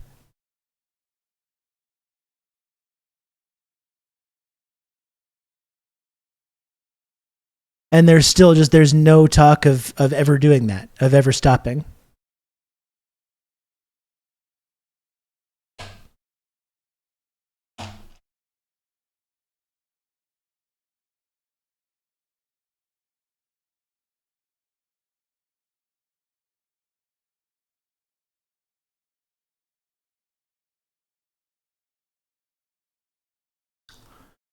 If the USA was to recognize a Palestinian state, USA law requires to cut all funding to the UN, making a two-state solution illegal by law. I mean, the two-state solution is the exact same thing as a ceasefire deal, because like we say, oh, we want a ceasefire deal without acknowledging that it's Israel that's preventing a ceasefire deal from taking place, and it's America's arming of Israel that's preventing a ceasefire deal from taking place. And you can talk about we need to get to a two-state solution while not acknowledging that it's Israel that's making a two-state solution impossible. And it just becomes this like nebulous thing, this nebulous debate or negotiation that needs to happen. What are the reason that it's not happening? Well, we don't know. It's because of the ancient unknowable conflict.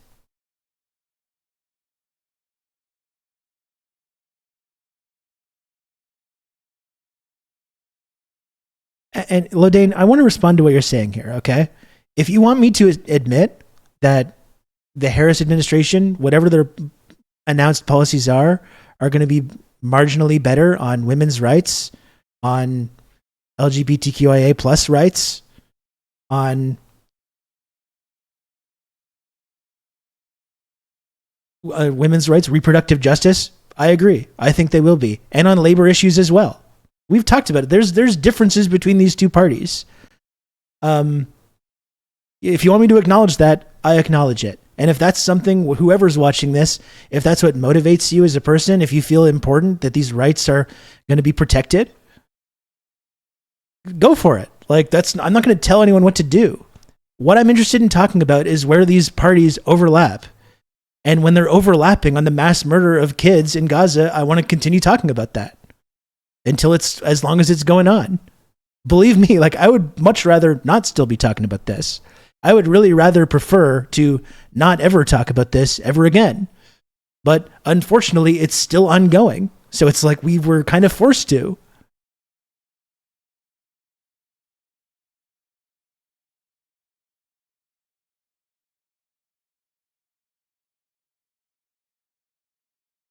Like, it's 11 months of this. Like, I know we've all seen the images of like murdered kids. And yeah, so we're going to keep focusing on that as long as that's happening.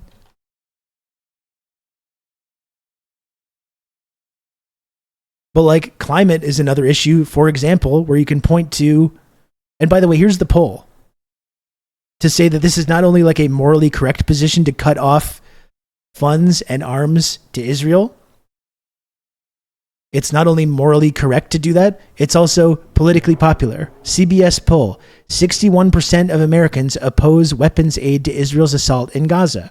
77% of Democrats and 63% of self-identifying moderates reject U.S. weapons aid to Israel. 77% under 30 oppose weapons aid to Israel. 75% of black Americans. 66% of women. 56% of white college grads. Like, this is exactly why people end up getting fucked up ideas about who controls the United States government and how this, like, who is actually in control and in power in this colonial relationship. When it's not only like, it's not like there's this like huge outcry of people that are saying, no, we demand that you continue this policy. This is like politically a no-brainer. Not only is it morally correct, it's politically a no-brainer to do this. And why aren't they doing it? Why? Well, I don't know why, honestly. It's confusing, but this is exactly what contributes to this idea that it's Israel and not the United States that's in charge of this relationship. This is another example of Israel actually contributing to people developing anti-Semitic ideas.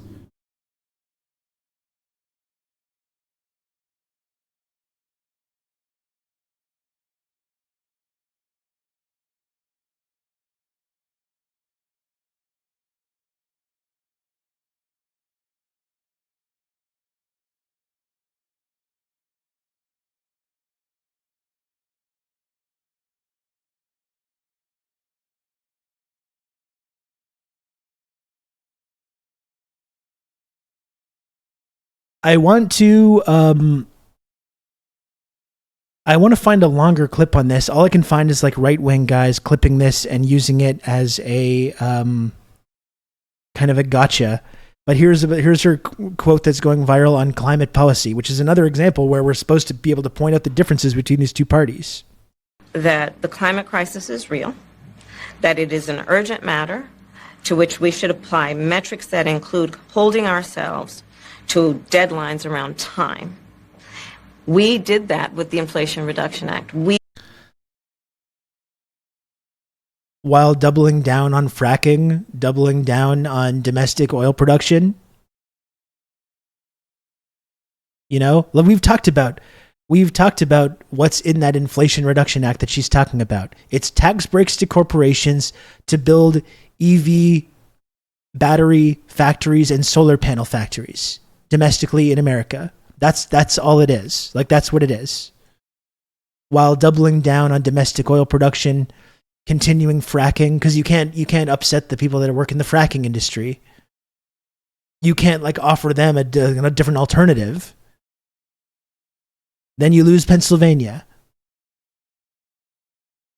But even that, yeah, so they have a vague climate policy that's somewhat in place that you could point to is better than what the alternative is, and still nowhere near the level of commitment and investment that actually needs to happen to do something about this issue. Her commitment to fracking has always been rock solid, except in 2020 when she said she was against it. That's been one of the most amazing things, is just seeing her backtrack from all these actually good positions that she tried to take to establish her like progressive bona fides in 2020. She took all these actually decent positions on like healthcare and climate and all these things, and now she's just walking all of that back.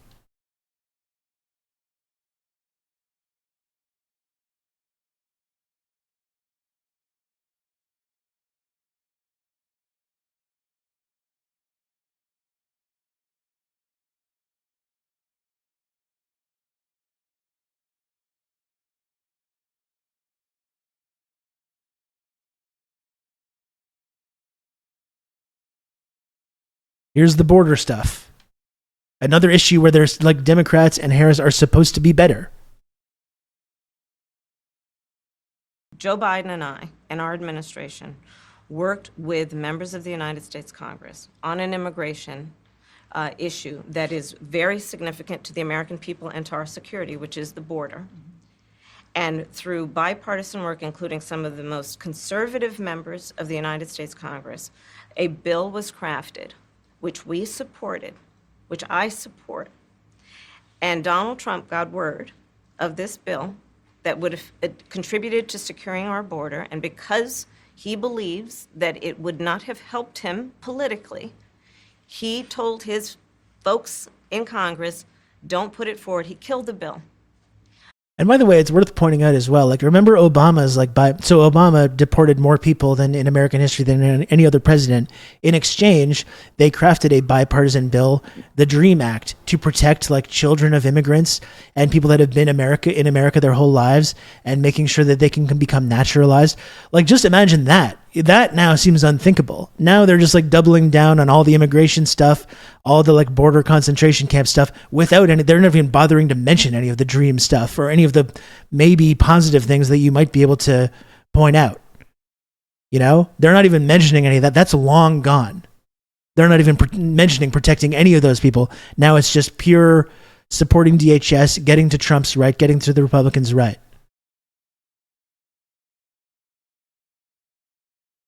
A border security bill that would have put 1,500 more agents on the border. And let me tell you something, the Border Patrol endorsed the bill.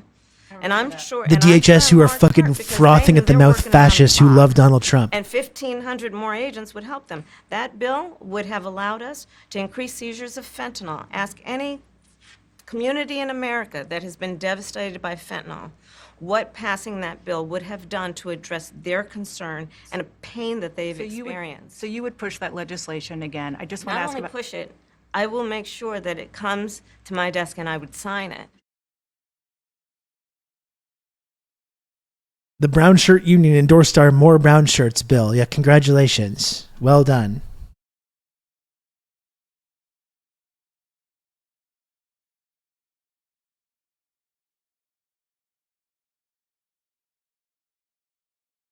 Here's about the economic stuff and like inflation. One of your campaign themes is we're not going back. But I wonder what you say to voters who do want to go back when it comes to the economy specifically, because their groceries were less expensive, housing was more affordable when Donald Trump was president.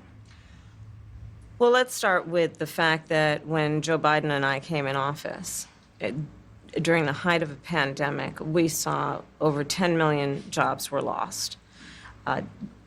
People, I mean, literally, we were all tracking the numbers. Hundreds of people a day were dying because of COVID. The economy had crashed. In large part, all of that because of mismanagement by Donald Trump of that crisis.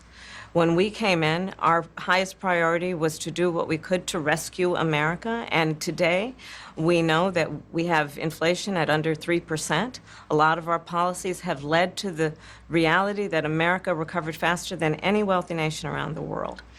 But you are right. Prices, in particular for groceries, are still too high. The American people know it, I know it. And then, of course, they cut off what she says next. That might have been useful information.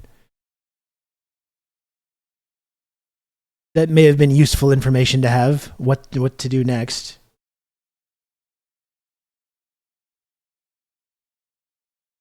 Like, if they're actually serious about doing something about that and forcing these grocery barons and price gougers to lower their prices, I would be interested to hear about that.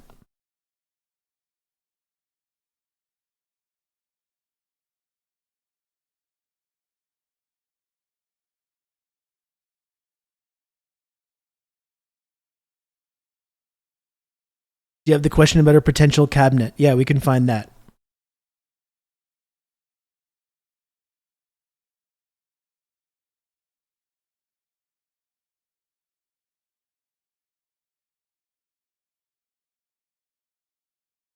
Here's fracking.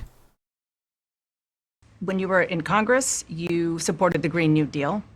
And in 2019, We simply you said, quote, use the "There's computer no to mark up question I'm in the size of favor the account. banning." It feels like every 4 years we collectively get amnesia and start talking about the Democrats like they've ever done anything progressive, when no American president has improved material conditions, or stopped bombing my people since FDR, Clinton's welfare policies, Obama's border and foreign policies. Even if Kamala says the most progressive things, there would still be a 99% chance she wouldn't follow through. Thanks, Joe, for the 500 bits. And you're absolutely right. Like we can, like if Kamala does say she supports these progressive things on like inflation or reproductive justice or any of these like actually important things, or labor, or any of these important things where there's actually like some kind of difference between these two parties, there also needs to be some kind of concrete example of like what they plan to do to actually implement these things, besides just you must vote for Democrats, and as soon as we have the magic number of Democrats in office, we're going to do these popular things. You know, what are you going to do? What is going to be happening with the Supreme Court? What are you going to do when the parliamentarian says something? What are you going to do when your own party vetoes your own legislation?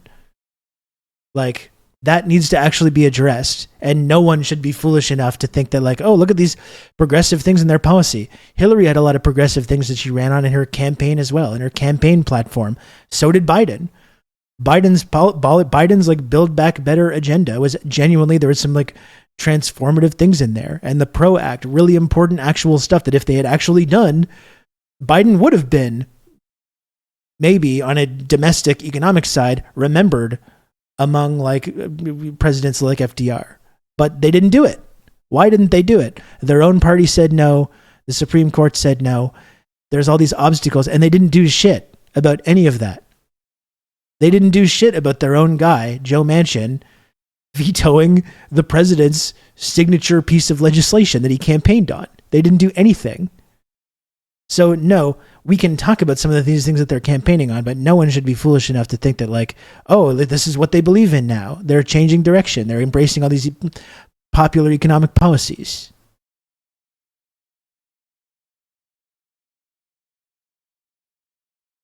Fracking. Fracking, as you know, is a pretty big issue, particularly in your must-win state of Pennsylvania. Sure.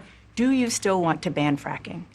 No, and I made that clear on the debate stage in 2020, that I would not ban fracking. As vice president, I did not ban fracking. As president, I will not ban fracking. Okay. And as we've talked about before, yes, the fracking is like a major industry in Pennsylvania, for example, and among other places in the United States. But there's also a difference between like not wanting to continue the fracking policy, which has horrible environmental consequences, but also you can do that in a way that actually does support workers in these communities. That's what the whole just transition is supposed to be about. We've seen progressive parties fumble this time and time again. They did the same thing in Alberta, right? When the NDP took over in Alberta. Well, we can't go too much against the oil sands, the tar sands, because then all these workers, we need to support them and make sure they still have good jobs and you know, they're able to support themselves. So we're going to double down on these industries that hate us anyways because of these workers, rather than saying like, okay, well, we're going to move away from these incredibly harmful environmental policies, but we're going to make sure when we do that, that we support these workers, that we make sure they're involved in this process, that we're not just abandoning these communities, that we're like supporting these communities with economic policies and making sure they have really good jobs in this green transition that we want to do, which Democrats will admit, liberals will admit, people in the NDP and the Liberal Party will admit, is this like cataclysmic crisis that we're facing down. Like they talk about the scale of the crisis, they won't do anything about it to support because of like these like working class issues. So they take these stances where we must support domestic oil production, we must support fracking, while still acknowledging the scale of this crisis, when there is a way to move away from these really harmful policies while continuing to support these working class communities. Like there's a way of doing this. You know? And just these liberal politicians just refuse to do it in any country. It's really frustrating. There's a way. That's what, even though the Green New Deal is like fully like not enough either, and that's also funded by imperialism and violence around the world, but that's what the Green New Deal is supposed to do, which the Democratic Party fully abandoned because it was so radical and extreme. That's the whole fucking idea about the Green New Deal, is to let's transition away from these really harmful environmental policies while improving the standard of living of the people in these communities and around the country. Like, it's not that complicated. It's really not that complicated to like say these industries are really, really bad for the environment. Yes, we know there's thousands of people that rely on these industries to make a living. So we're going to move away from these harmful policies, but we're going to make sure that the people that rely on these industries for their jobs and their careers and to provide for their families are going to be taken care of. And we're not just going to tell them to fuck themselves. How hard is that? I don't understand why that's so difficult. And all they get actually is in the end is like, we're going to build some EV battery factories and solar panel factories, which are already hugely controversial. As we talked about yesterday, there's people losing their jobs in local government for being affiliated with these factories possibly being built because they're like connected to China. And you can't be in the EV battery or the solar panel industry without being connected to China. So this shit is not even happening in the first place.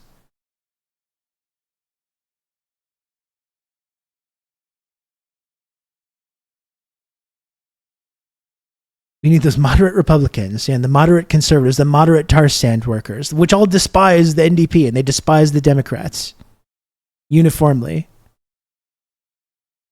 Yeah, and here's her cabinet as well.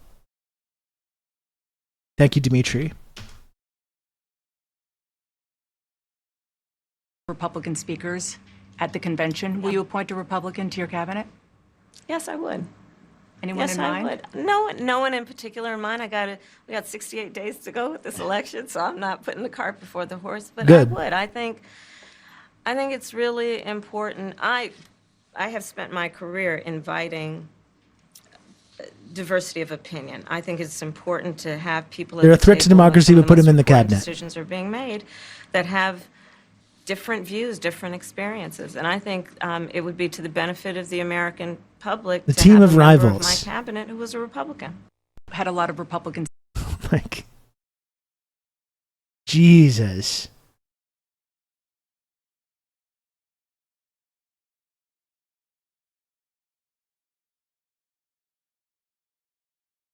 It's just really something else. All of those good vibes that were there. There was people really ready to get on board with this. There really was.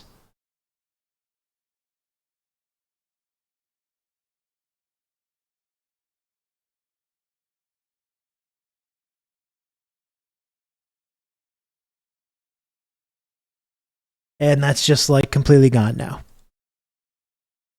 Sorkin brain, exactly. Sorkin brain still lives despite the now like decades of evidence that it's completely made up bullshit. This whole thing about moderate Republicans and moderate conservatives. They're just doing the Hillary campaign again, and maybe it's going to work this time. Trump doesn't have the same momentum. He doesn't really have the same juice, the same sauce as we talk about. Maybe it's going to work this time. But it's a dangerous game that they're playing. It's a really dangerous game. And look at this as well. At Michigan, just to go back to the Gaza thing and the Gaza policy and the whole non-committed campaign. Latest poll out of Michigan. Like we talked about how popular it is to not arm Israel as they can engage in this genocide. This poll from Michigan right now. Trump still leading. Trump 47, Harris 46. In Michigan right now. And they're literally telling this highly organized, non-committed campaign to fuck themselves. That's their answer.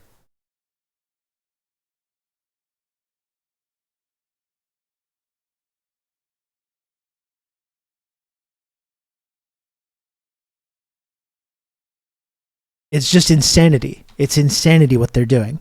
Like they very well still may blow this. Like, Trump looks like shit. The Vance pick has been a disaster. Obviously, Trump's very, very unpopular. They stand for all kinds of unpopular ideas. There's no denying that.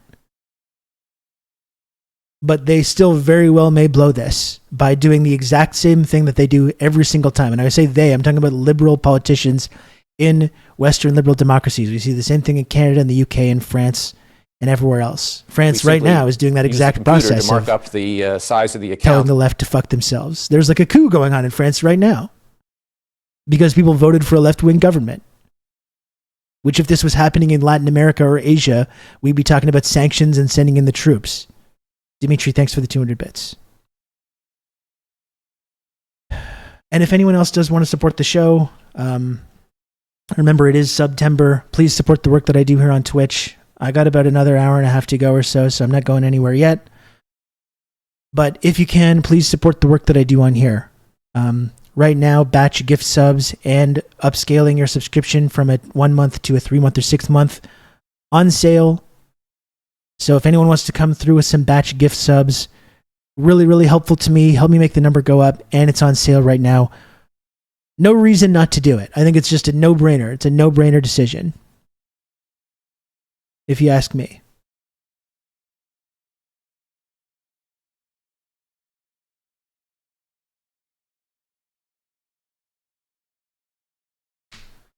Both parties are trying to snatch a defeat from the jaws of victory. It does seem like they're both just like trying to do everything that they can to lose.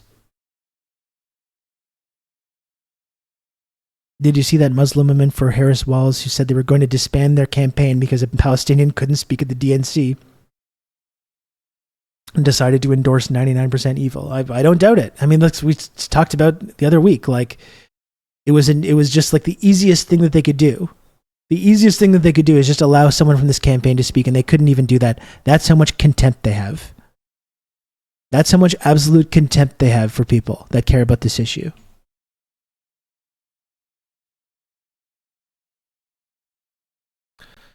Let's look at this.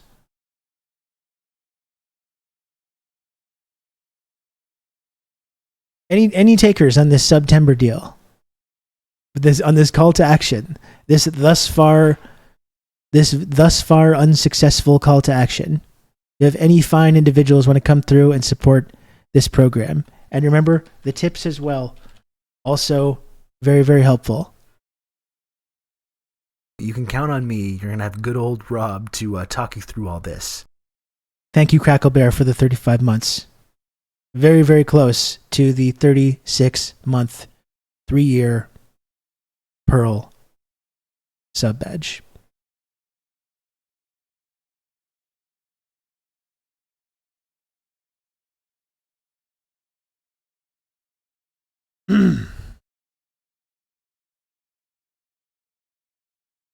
You're very close to that.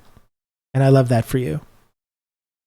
But please do continue to support this program if you can, and I'm sorry for going on about it.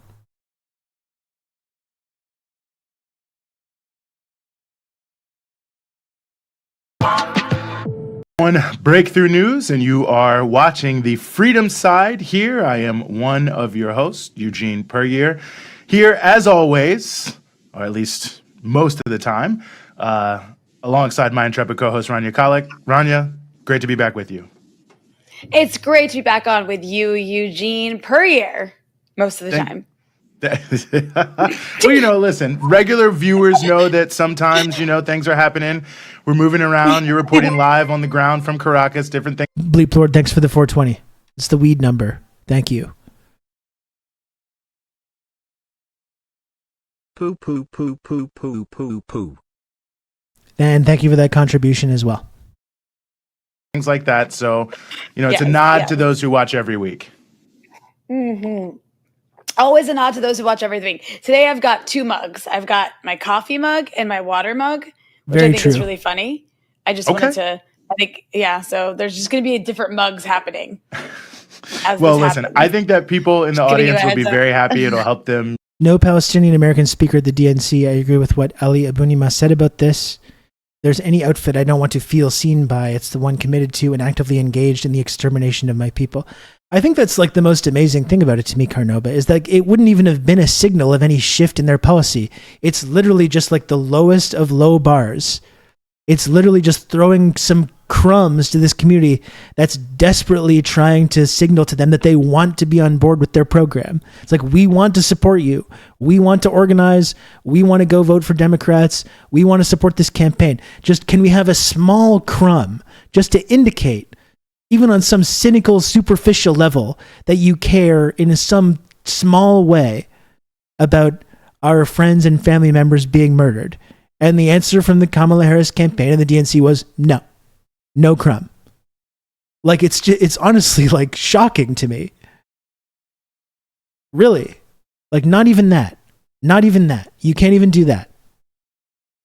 No one thinks, like, and I know you're not saying this, but like, no one thinks that would have changed anything at all to have a Palestinian speaker, to have someone from the non-committed campaign speak. We watched the speech the other day. It was completely like deferential, not controversial in any way. And no one thinks it would have been a shift in any policy. It's literally just like a small example that maybe they might be listening, or that they maybe might care. And they're like, no, we can't do that. Best we can do is for Latin representation is literal Contra Princess Ana Navarro. Yeah, also a Republican as well. So the writing is kind of on the wall. And now she's doing interviews just saying, no change in policy. No change in policy whatsoever. This video is an hour and 48 minutes long, so I don't think that we'll watch that whole thing. Okay, there's a bunch of topics here, so I'm going to go ahead. There's US-Mexico stuff. This is all very interesting. But then we're going to skip ahead to when we get to this subject. Noise. And I think it was quite upsetting because Palestinian Democrats in Michigan wanted to tell their parents and grandparents to vote for Kamala, and they got completely shafted. They just spat right in their faces. It's honestly fucking crazy. You know, there is a genocide taking place. We cover it on this show and on all of our programs constantly, and we're not going to stop doing that.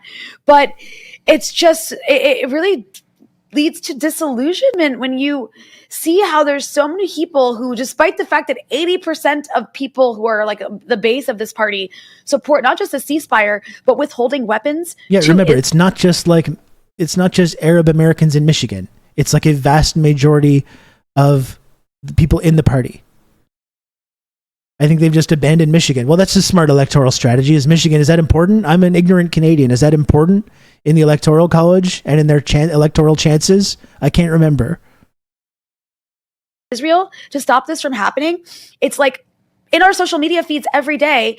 And then these very decadently dressed officials can get on a stage and act like it's not happening, while the people in attendance at this convention were like mocking protesters as they were saying the names of those who've been killed in Gaza. And then you had someone like Malcolm Nance going on Twitter celebrating the fact that Kamala Harris defeated the pro-Palestinians, as he called them. I mean, the attitude was just so disgusting, Eugene. And then you had Kamala Harris get up and give this speech where she's bragging that we already do have the most lethal military force in the world. I guess I'm just kind of rambling now, but it's just really upsetting to see that this is what we have as leadership in this country, is just these monsters who make jokes, who mock, who, are wearing like tens of thousands of dollars in designer earrings and clothing while they carry out a genocide without any care in the world. Yeah, I mean, I think there's so many things that can be said. I mean, the thing I guess that's sitting with me now several days later is just how poorly covered the actual policy positions are by the mainstream media. Like, I mean, to some degree, the mainstream media is making all these, or not the mainstream media, people are making all these. Okay, that's too fast. That's too fast. It was 1.25, but Eugene is really hard to follow when he's on one. Critiques about Kamala Harris not giving any interviews. I guess she is going to do one with Tim Walz, I think this week or at some different point. But, what's the point of a lot of these interviews? Because they never really get to the heart of the matter. I mean, obviously people in the United States, the biggest issue is inflation, the economy, the amount of money that people are having to pay towards just basic goods and services. The fact that over 140 million people in this country are having at least a little difficulty making ends meet week to week, that 25 million people basically every single week, or at least some of the days out of the week, going hungry. 25 million people. All these different things are obviously such a key fact. And all you hear reported about Kamala Harris is, well, she says she's going to address grocery prices, blah, blah, blah. And the mainstream media actually like builds into what the Republicans say, that these are like crazy communist price controls. Why you wouldn't want to have price controls on basic things like food, shelter, clothing is a whole other issue. But like they essentially kind of co-sign the idea that this is some sort of like radical left-wing program. But when you really start to dig into it, it's like very little. I'll give the Associated Press credit for the grocery prices thing, because they did a fact checker on it and said it would have no impact whatsoever on grocery prices because they are not price controls or price caps. In fact, all Kamala Harris, the details she's giving us in terms of grocery prices is that it'll basically, if she has her way, it would make it easier for the Federal Trade Commission, the FTC, to investigate and then sue individual companies for an undefined amount of price gouging, which then would go to the courts. These companies could, of course, adjudicate it, so that maybe at some point, sometime, dare in the future, that one company, and maybe even that one good by that one company, that the prices would come down. So that's like not actually that significant. A number of states actually already have, I think over 20 states have laws that are just like this. And as we can see over the past 3 years, those did very little except for a brief period during the pandemic to hold prices down. And then other than that, she's saying, I'm going to continue what we've been doing under the Biden-Harris administration, which of course has not kept prices down. They've in fact skyrocketed. Or the issue of housing. She's talking a lot about housing. It's a huge crisis. She said she wants to build 3 million homes by the end of her 4 years. They keep repeating that. Well, I mean, the crisis is so big, we don't even know how bad it is. But, you know, Building based on the homes is not estimates the I've been problem. able to find, we need between Again, going back to the Canada thing, we have the same fucking argument. The housing crisis is so bad. What are we going to do?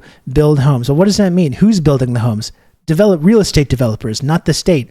We're giving tax breaks to real estate developers. Are they going to build affordable housing? No, they're not. They're not going to.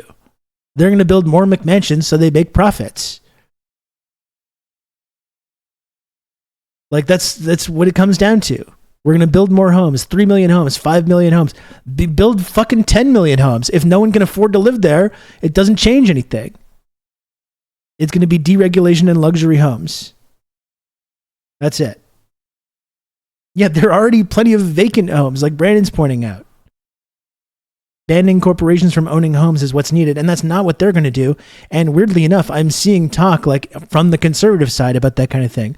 You're seeing people like fucking Charlie Kirk talking about BlackRock and banning BlackRock from owning real estate. That's an issue where conservatives might be actually getting to the right side of it.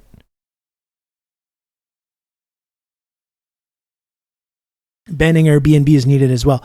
Build more homes. Don't worry about us putting tariffs on Chinese aluminum and steel. That surely won't have an impact on prices. No, of course not. But they think BlackRock is socialist. Of course they do. Yes, of course they do. There's not very bright people. 4.3 and 7.3 million rental homes. So again, not even coming close to meeting the scale of the crisis. And then the question you have to ask yourself is, who's even eligible for some of these programs she's suggesting? Because the $25,000 for first-time home buyers, you have to have paid your rent on time for 2 years to be eligible. Now, to some people that may actually sound reasonable, but I think to people who actually understand the hurdles that are faced by first-time home buyers, who are almost always people coming from low-income backgrounds. Of course they won't do shit on BlackRock as well, conservatives. They always feign as taking on monopoly capital and absolutely do nothing about them. I couldn't agree more. I think this is purely like a rhetorical difference. Trump or conservatives are not going to do anything about like massive corporations getting into the real estate business. So it's purely rhetorical. But even on that level, I think it's troubling that some of these guys are figuring that out. That they can say that, and it's extremely popular to talk about. But no, I agree that they're not going to do anything. At best, sort of modest income backgrounds. I'm sure there's a lot of people who maybe in the last year got their finances together to be able to have a home, but in the year before that were like everyone else struggling, and maybe they paid their rent on the 7th instead of by the 5th, which is usually, you know, when you get docked by your landlord in the United States, but some people it's right away, but they still paid, but they would actually be ineligible if for 1 month they actually did not pay on time. I mean, that's the easiest way, getting around any laws on corporate ownership or like clawing back power from real estate developers would be the state getting into the housing business, building the housing. And they say, we want to build homes. The state is not doing anything. The state needs to be getting into the housing business. No one is interested in doing that. No one in any part of the political spectrum is interested in doing that.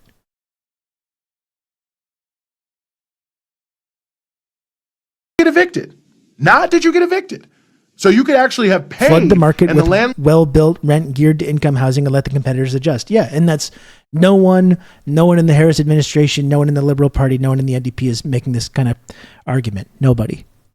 Landlord could have charged you the late fee, and you would not actually be eligible for the $25,000. So in fact, you know, I think that you're going to see that these sort of, one, it won't do as much as it said, but that it actually, the people who need that assistance the absolute most are going to be the ones who are like, you know, if you paid your rent on time for 2 years, if you have great credit, if you have all those other things, there are a lot of low income home buyer programs that you can speak to, but the people who really need the most help at the bottom up could be excluded. I haven't actually really seen that in one article. I had to go to a specialist housing site to actually find that information, but it makes a huge difference in terms of how it would impact, especially the Black community, which it's allegedly pitched towards in terms of how it's going. So it just shows how the media honestly is included in this. And I'll, you know, name some names. Jeff Stein at the Washington Post. And, you know, Jeff, if you're watching, you know, I like Jeff. You know, he's a nice person. He writes a lot about good economic issues. Yeah. But he wrote this whole article in the Washington Post about how this is the transformative economic program of Kamala Harris when it is not, in fact, transformative.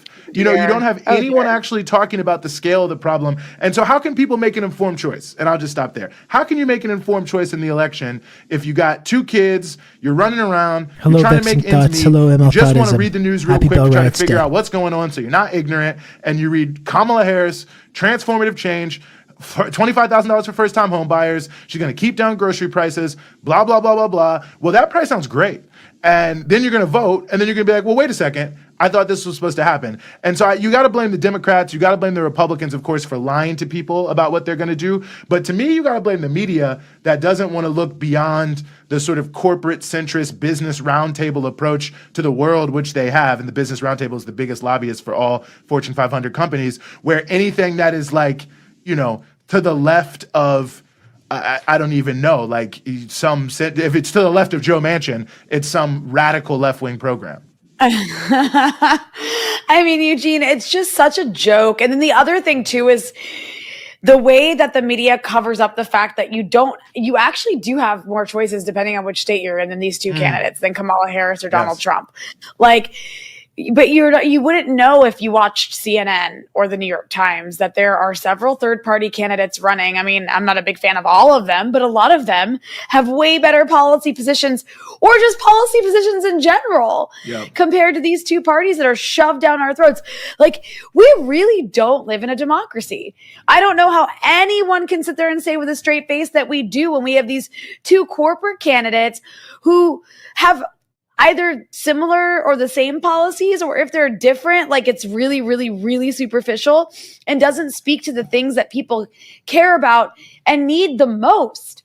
I mean, it just, you know, it's mind-boggling. And then the other thing about the DNC I'll say is that it was amazing to see these like sort of intelligence military people speaking, like Leon Panetta. Oh my God. Not a Palestinian America. Let's bring on the CIA guy then. At the Democratic National Convention. The CIA, literally the former leader of the CIA. They let all these Republicans speak on stage, like who are like the former leader of the CIA, but not one Palestinian American to be like, we're desperate to support Democrats. Please stop killing people. Not going to vote for Trump, are going to vote for Kamala. And I'm just like, yeah, Anna Navarro, like literally the child of a Contra. Yeah. Who talking about how Kamala's to lie great because she loves her dog. I mean, it's just, you can't, like, the jokes write themselves. Honestly, the jokes write themselves. And it feels like such an insult to our intelligence. To have had to endure all of that. And then, you know, after all was said and done, it's just like, once again, genocide continues. It continues, Eugene. And, you know, I feel very with US support. Emotional. Don't forget about they this. sent the $20 billion Yeah, totally encouraging people. Washington Bullets by friend of the show, VJ Prashad. It's definitely something that everyone should read at some point. happen without U.S. support. But I'm sitting here watching this from Lebanon, right? Like, and I just see all these America First liberals who are like, yeah, I know that the genocide's happening and that really sucks, but like Democrats are better for most Americans. So sorry. And it's like, I mean, is that true? Whatever. Both parties really suck, but you're really going to write off the rest of the world? Like, that's essentially what AOC said. She said in an interview, she was like, she had this whole word salad when she was asked directly about the elephant in the room, about the fact that like the Democrats are so horrific. Did we see this? Like, while they're talking about this, we might have to look at this. Because I forgot to show it before, but I did have this saved. That's honestly a remarkable moment. Because AOC is trying to find her way to some kind of like coherent policy after her whole like working tirelessly towards a ceasefire thing, which had a lot of criticism, justifiably.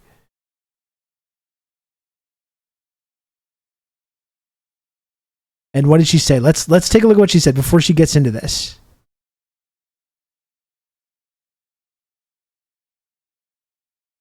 Official.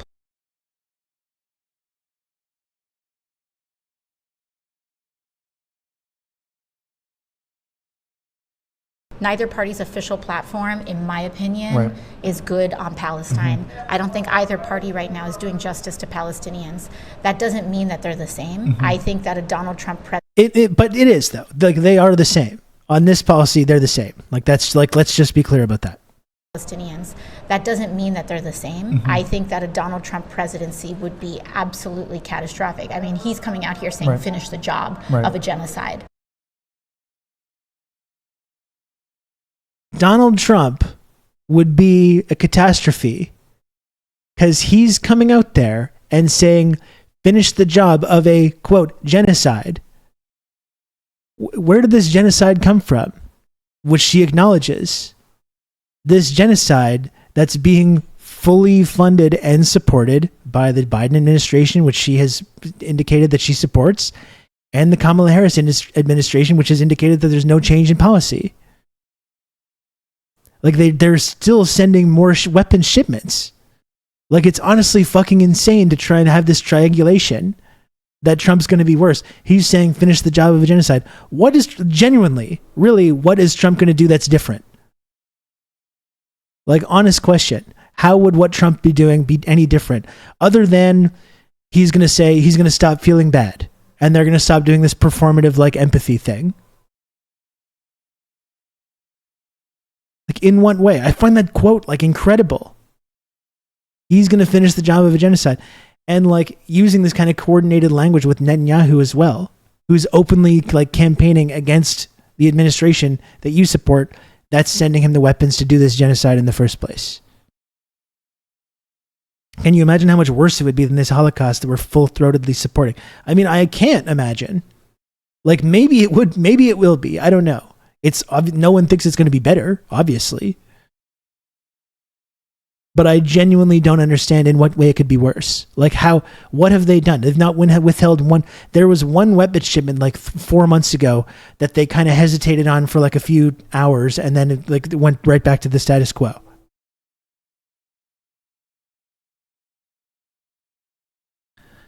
Like, this is just incoherent. This is totally incoherent to have this kind of triangulation.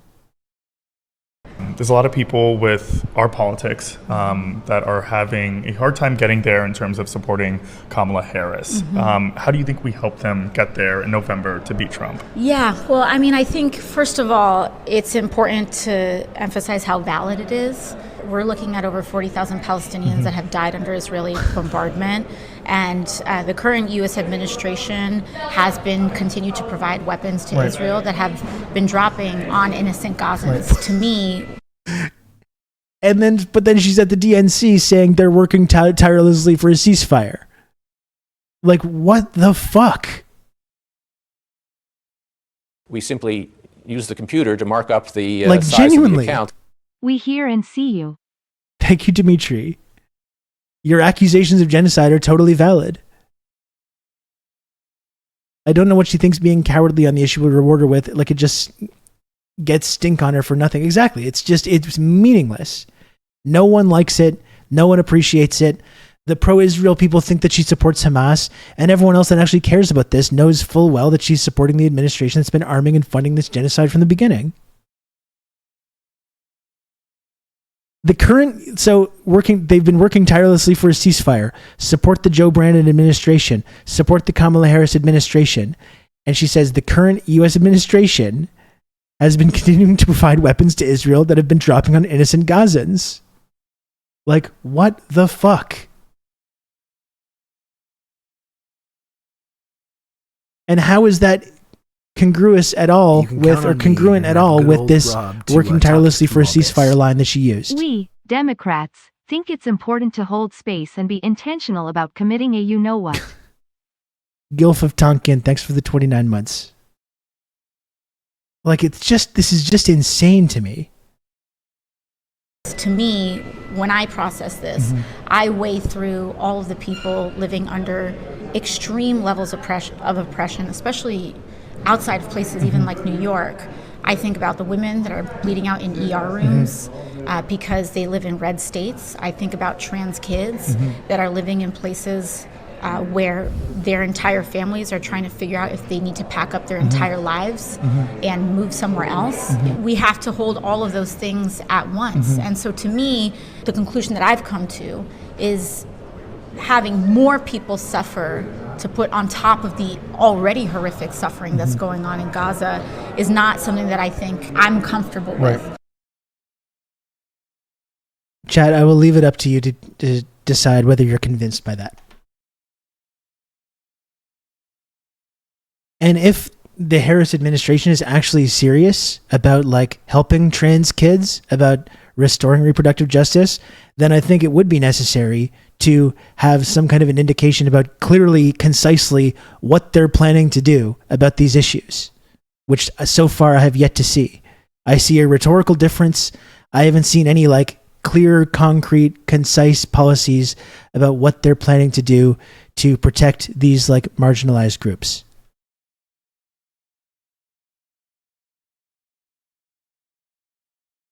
Horrific on Palestine. And she was like, yeah, but like, trans kids. And I'm like, what? There we go. Yeah. What? Okay. Like, yeah, I mean, yeah, Republicans are really much worse than Democrats on trans kids, but like, why are you deflecting from a genocide? And I'm sitting here in a country that, issue, not really a federal issue, but anyway. Right. But also I'm sitting here in a country full of people. Also look at the Labour Party as well in the UK right now under Keir Starmer and how right wing and fucking fascist on trans kids they are, because it's politically unpopular. And there's no reason to believe that Democrats are going to be any different. And as this issue keeps being like treated like this, if the focus groups tick 1% in one direction where they feel like it's going to be an electoral loser, they will abandon trans kids at the first example, the first opportunity. Live next to Israel, which is bombing Lebanon every single day, and it's under Kamala Harris. You've got to support the genocide. You want to protect trans kids. This is just using marginalized people who are under threat and have every right to be scared about what a Donald Trump administration might mean, and using them as like human shields, basically, just to still provide cover for this ongoing genocide. Like, don't understand how anyone in the world is supposed to get excited about this woman just because some Democrats in America want to go back to brunch. Yeah, no, I mean, it's a good point. And the thing is, and we can get into this more later, it's not a single issue. I mean, beyond anything else, we're sending them billions of dollars, first and foremost, which we could be using to build up our own communities here. But I mean, there is a moral element to this in terms of like, who do you really want to be? Do you want to be the person that's trying to pit trans kids against Palestinians? Do you want to be the person that's trying to pit unions against Palestinians? Like, this is really, it's not a zero-sum game here. You can actually be against the genocide and be for all these other things. And in fact, of all these people who claim that they care so much about Palestine, like AOC, we're actually like, yeah, we won't vote for Harris until we get X, Y, and Z. You might get some movement on the issue, but you're never going to get any movement on the issue if you just capitulate ahead of time. And there's so many historical examples that we could talk about that we don't have time to go into here. Maybe we just need to do a whole show about it. But the reality is none of that matters. Against gay marriage, right to the point. Listen, when surveys flipped, it's a classic lib thing, and Obama as well. Obama campaigned like against gay marriage, like he was in the 2008 campaign. you know? So yeah, it's an entirely dependent on like focus groups and polling.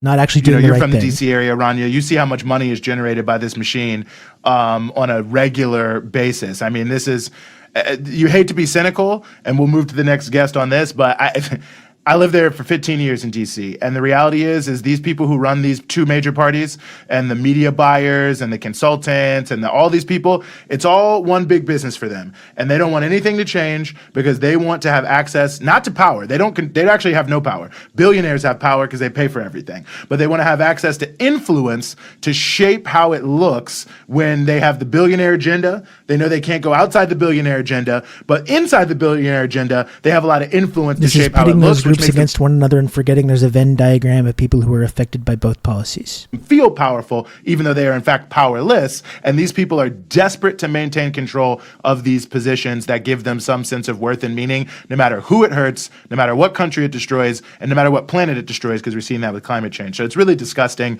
And I don't know how you really can excuse that. But we'll come back to that in a couple guests. But we want to turn to another important issue, one that was somewhat on display at the Democratic National Convention and also the Republican National Convention. That is labor rights in the United States of America and the ongoing struggle of trade unionists to improve their lot. We are very, very honored. These are all really good. Like, this is a whole hour and a half interview, so I don't want to watch this entire segment on here. I'm going to link it in the chat if people want to watch it. I just wanted to, because it's been a subject of discussion, this is exactly why I want to talk about this issue, will Gaza sink Harris? But I do encourage everyone to watch this entire interview because there's all kinds of really pertinent and important information about this election in it. Pleasure to be here. Thanks for all your work. Well, listen, it's a pleasure to have you here. And I guess I'll just start with this. I mean, last week we saw the DNC with, the just total snub of the Palestinian people and anyone who cares about this issue of the genocide. I'm curious, you all at Ben and Harris, you were there, you had a press conference, you were pushing different things. I mean, what has been the response you have seen to your call to deliver a vote against those perpetuating genocide in the wake of what we saw in the DNC? Among communities of conscience, it's very clear that the sense is of elation, relief, that there's at least a voice and opportunity for all of us to take action at this critical moment where our country is engaging in one of the most vicious human rights violation in our history, the genocide enabling it, this administration, and the bombings, the munitions that are raining upon people in Gaza. And so when we came out and we said very clearly that the only thing that we have now in our arsenal, our nonviolent arsenal, is to punish the vice president for enabling genocide in order for us to buy power such that it will be forever known that people of conscience came out, they walked gently to the ballot box, and they spoke the truth, and it led to the demise, the toppling of genocide. This administration should be known for what it is. It is despicable for us to even have this very conversation today, for us to contemplate the options in a democratic election for which this should never have been a choice. And so we feel committed, as we have begun with Mr. Biden in October. We declared that he would be someone we would never support. We actively began campaigning against him since November 1st when he didn't declare a permanent ceasefire. In July, we made a similar request to the vice president. We asked her to tell us what her policies were. We only wanted two: an unconditional ceasefire, permanent, and second, a full arms embargo. The media took our message to the campaign. They said, no, we're not going to talk to you. And so extraordinary, the reaction that you could see after that, the vice president speaking to protesters who were screaming the song of justice, saying, you will never hide from genocide. And she said, I'm speaking. And we knew there and then we had no other option but to punish. And that's why on August 19th, we did so in Chicago, blocks away from the DNC convention. Because the real question, Madam Vice President, is When will the people of Gaza speak? When will people of conscience oppressed all around the world because of us? Their voices are completely silenced. When you had a moment to hear from young people, them talking on behalf of the voiceless, you shut them down because you felt that you had to continue with your speech that day. But for day after day, attack after attack, silence I'm not sure Kamala will go down this time, but it could be a contributor to a one-term presidency. In the face of people If they, who are I don't know, shouting can they win without and Michigan? dying I think that's to be heard. I think that's an And important so- question to ask. Can they win this election without Michigan? Without, no matter the momentum they might have, the vibes, the memes, the fact that Harris and JD, the fact that Trump and JD Vance, no one likes them and they stand for a bunch of awful shit. Can they win this election without winning the state of Michigan? I don't know. I don't like their path to winning without that is going to be borderline impossible. Even if we're the only ones and our people understand that that might be the case, the only movement, the only organization that abandons Harris, we will do it regardless of consequence. And we will win and we will defeat this administration because in the swing states, we believe we can actually ensure that this vice president doesn't win because of these vile attacks on an innocent people on the verge of disintegration. Hassan, I'm curious if you could maybe explain to our audience or differentiate a bit, because I think it's a little bit confusing. And obviously there was some overlap between the uncommitted movement and what was initially the abandoned Biden movement that's now the abandoned Harris movement. But now that overlap, I guess, is kind of over after what happened at the Democratic Convention, or maybe even before that. So can you explain to our audience what is the difference between the uncommitted movement and then the idea of abandoned Harris? So the critical difference that I would say between both is that we believe our leverage comes from punishing, ensuring the defeat of those who have violated the rights, the civil rights of innocent people. Whereas uncommitted believes in the continued negotiation, reconciliation with those in power. We've made it clear from the beginning, and that has been a difference that we've seen from October, from November. Do they even mind losing? Even Not though really. we No, it's called great on for their people to fundraising when vote they lose. uncommitted in the primary. Abandoned Biden called on people to vote Unless people uncommitted. yell at them. We are not uncommitted Take in the care, sense Joe. that Thanks we for believe stopping by, as very essential that the message to the political landscape will only come if there is a defeat on November 5th.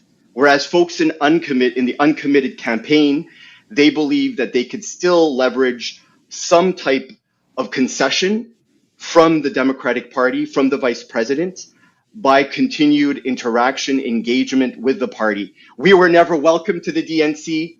We don't get any donations from the Democratic Party. We're often attacked by the Democratic Party. You can count we on take me. a You're gonna have stance good old Rob that to we talk you cannot through in all any this. way. Risk Inverse, thanks so much for the gifted sub. Very, very much appreciate you, Risk Inverse. Thank you. Legitimize this party that's engaged in genocide. As a human rights professor, I could tell you that we feel that engagement with the party seeking concessions after it's been evident that they don't want to provide any support to the people of Gaza would be a road folly in its pursuit, because it would mean that if they were to win this election, they would have won despite the genocide. So what would happen afterwards if they're rewarded? Our parents and family and friends who are killed would be a precedent that could be set, and any oppression you can engage in with communities of conscience and still then say, you still have to vote for us. And so we feel very strongly, though we love the people in uncommitted, we know they're well-intentioned, we know that they are seeking the good of Gaza, we feel that the only way that we can win in this fight is if history writes that the Democratic Party at the presidential level lost, was defeated, was punished because of their unconscionable attacks on an innocent people. No, I think, that it's a very important point, and I'm glad you raised the issue of people of conscience. And for those who saw your press conference, they won't be surprised. But I wanted you to just opine a little bit on, the diversity of Abandon Harris, because I think some people are trying to pigeonhole this as this is just a Muslim thing, this is just an Arab thing, which obviously a lot of Arab and Muslim people are speaking out. But I mean, there was a poll in March that 1 in 6 black voters were considering not voting as a form of protest, and that protecting Palestine was one of the top issues that was causing them to say that. The astroturfed efforts lately there have been on TikTok and social media and elsewhere to try and drive this wedge between the black community, black Americans, and Palestinians, and try and pit these two groups against one another, and how fucking sinister that is. This is something that transcends, any one community in terms of those who want to deliver a message like what Abandon Harris is promoting. People from all backgrounds, African American, Latino, Gen Z, people from all ages, religions, Hindu, Christian, Jewish, Muslim, are part of the Abandon Biden and now Abandon Harris movement. We see and are guided by the light of Martin Luther King. We're here to say that this is an American movement that has people from all across the nation. It resonates. People don't want to side or be complicit with genocide. Our fathers and foremothers, the people who set the course for civil rights, Martin Luther King, Rosa Parks, John Lewis, they guide us and remind us that civil rights belong to all people, not just Americans. And so torture, genocide, displacement should not happen to anyone around the world. We are gratified by the attention by folks in our press conferences, in our protests, coming from all backgrounds. At our very press conference, we had Cornel West, we had Jill Stein, we had Claudia de la Cruz, and we believe that this mission is one that all Americans must participate in. Muslim Americans and Arab Americans are but a minority, and we have been inspired and want to be hand in hand with all people of conscience, and that anyone can participate. Libertarians, former Republicans, former... I'd assume if she loses Michigan, she'd already have lost PA too. In that scenario, she'd need Wisconsin, Nevada, Arizona, and one of Georgia or North Carolina. If Pennsylvania, independent of Michigan, Trent, she gets a little more breathing room. The idea of them winning again in Arizona, for example, seems unlikely to me. I don't know. I don't know. I haven't seen the recent polling about it, but that would be Arizona and Georgia. That would be a tall order. It was one thing them winning Arizona and Georgia after 4 years of Trump, and then with COVID going on, the Senate may help top of ticket in Arizona. Well, it's dicey. I think it's safe to say. I think that's the official political analysis. It's certainly not a sure thing. It's extremely dicey. Democrats, progressives, conservatives. We are not talking about a political policy, a question, an issue that differentiates Americans. We're talking genocide. This should be attracting 100% of our population from all across the nation. And so I'm here to tell you, please. I don't know what voter cohort is itching for something further right than the GOP, but somehow a little less racist. This is where American liberals are at now. We want to be further right to the GOP, but we want to be a little bit nicer about everything. That's all. We can have both. Please come and teach us. Please hold our hands so we can, like people before us, sing the song that we shall overcome. I want to ask you, because, this is a question that I'm sure you get often, because this is pretty much the line of defense when it comes to how Democrats respond to the idea of how, not voting for Kamala Harris, is how do you respond to the whole, well, you're basically getting Trump elected by doing this, which I think is a really insidious attack line, but nonetheless, it's one that we hear a lot. So how do you respond to that line of you are helping get Trump elected, and as a result, things are just going to turn out worse for Palestinians than they already are? And the former president prevented our family and friends and colleagues from entering America, but the vice president killed them. Madam Vice President, you killed our people. You killed human beings. If it were the case that you committed some act that we could actually negotiate with, for example, you didn't pursue a specific policy that we have disagreements about on taxes or on some policy question about the degree and relative importance of infrastructure in particular states, well, those are technicalities. We could differ. But when you come to the value of life, this is a message to all Americans. There is no compromise. There's things we should never compromise on because otherwise we're all unsafe. We need to have a nation and a planet that's safe. And so what we say is when you commit genocide, our only option is to send a clear signal that it's intolerable.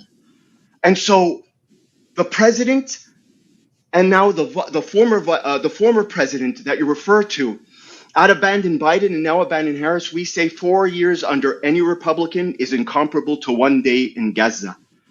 That we understand fully that this struggle continues, but that we must, in our first step, punish genocide here on November 5th, and then continue with our fellow Americans all across the planet and here in the United States in the struggle against Trump. We believe all these, the two candidates at the top of the ticket here, Mr. Trump and the vice president, who really represent a single ticket, are despicable candidates. An oligopoly, a bargain, that when people say you'll bring the other, curious how they say that. They seem to describe the reality of a difference without a distinction when it comes to genocide. We will fight them all, and our first step is those who began the genocide for us to send a clear signal. And maybe I should share a personal story. I was imprisoned and tortured in Jerusalem when doing research on the occupation with youth. And in prison, I still recall the feeling of utter loneliness, the clanking through the two metallic doors, my heart rate increasing, not knowing what will happen. The interrogation, why did you come here? Because we put a message on YouTube in Arabic calling for the liberation of Palestine. And we had all these youth, and they would tell us, Amran here, one of the youth with us, is behind these doors, and Sheikh Sami is behind these doors to humiliate me. One person said that they put bleach on themselves every night because they talk to scum like me. I was utterly destroyed internally. And all I wanted was for people to speak for me. I dreamed a dream that in America, people were calling for my release. And when I finally came back, my second trauma, unparalleled, the trauma of loneliness. No one knew about my story. The American government didn't try to seek my release. And so what we are doing here, if history writes that this happened, that people of conscience, despite the sacrifice of only 4 years, where we survived the former president, but that we came out for a Thank you for your kind words of encouragement, Cryptic Reaper 30. People innocent who will suffer bombings that will continue after the election of the vice president, that we came out and ensured that she was defeated, and it will be written that was because of the genocide, and that people did it in spite of the fact that they knew and they hated the other option. So this is a moment of glory and courage, a moment, a destiny, November 5th, for all of history, for people to know that even when it came to sacrificing, Trump is a sacrifice, no doubt, a despicable candidate, a man who will rule with impunity, but with constraints within America because of our Supreme Court and our Congress. He will never bomb us and maim us and destroy us in the way that Netanyahu, with the support of the vice president, is doing currently in Gaza and now today in the last few days in the West Bank. The genocide is spreading. Yeah, the West because Bank is under people assault believe as well. around the Probably world worth that they pointing can out get also. away with it. And so, my fellow Americans, do not be deceived by the rhetoric, the doublespeak that tells you there's a lesser evil when it comes to genocide. And go out for the people who are voiceless. When I was in prison in this mock justice, I met one of the youth as they were taking me to the courts behind bars, handcuffed on my hands, my feet as they All processed Zionists me. are Malakas. And he asked Thank me you, a question. Dimitri. He said, what would I do if I would go back to America? And I quickly said I'd speak out, even though the interrogators kept saying I'll stay here forever. And the most amazing thing appeared on his face, a huge, brilliant smile. Despite being tortured, early 20s, married, worried about his family, what brought him pleasure is that right now everyone here would hear his story. That all he wanted was not the bombs to end, or for people to learn now finally that the occupation has come to an end, which it must. But rather, his smile came because people of conscience were telling his story and acting. And the greatest action you can do that has implications is to vote. Vote against genocide. Well, we thank you so much, Dr. Hassan Abdul Salam, director of the Abandon Harris campaign. It was our honor to have you here with us. Thanks so much for giving us some of your time.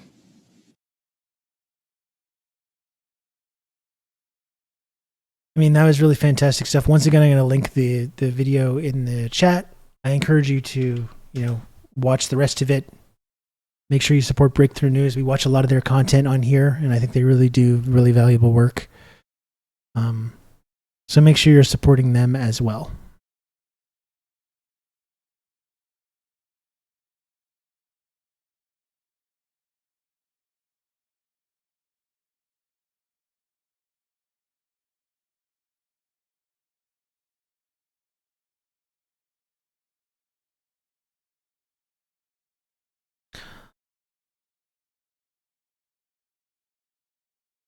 I got another interview here pertaining to this conversation with, or this interview with Kamala Harris. There's a Democracy Now! Piece on that as well. We'll just remind folks again, coming up on 3 hours into the stream, halfway to the sub goal. It is September right now. Batch subs are on sale currently. I don't think we've seen a 5 sub gift today, and that would be hugely appreciated by me. And they're currently on sale, as are upscaling subs from tier 1 month to 3 month or 6 months.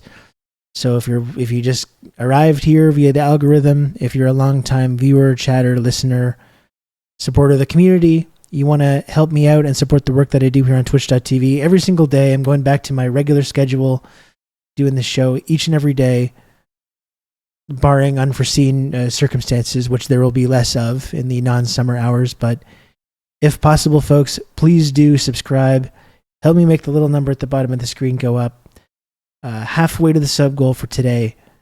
Every little bit helps. You can also tip, which are very, very, very helpful, and give bits, Patreon, all these kinds of things. All kinds of different ways to support the work that I do right on here on Twitch. Become an elite member of the Friendship Triangle.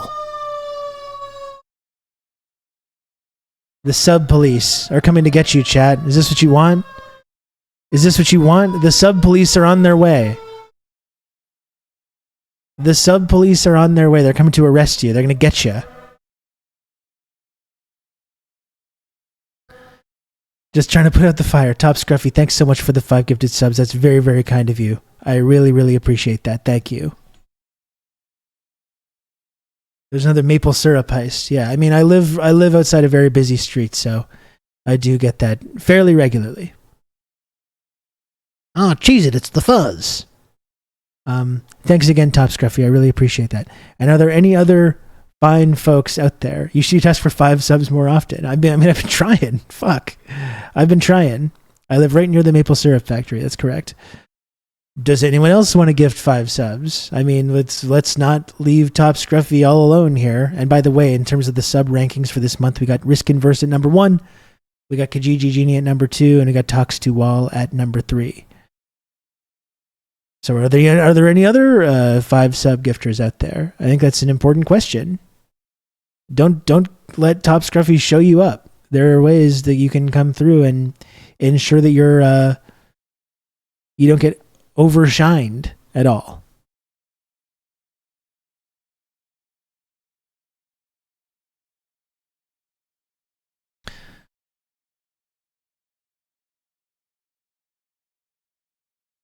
I used to live by the Nabisco factory in Philly. It smelled amazing.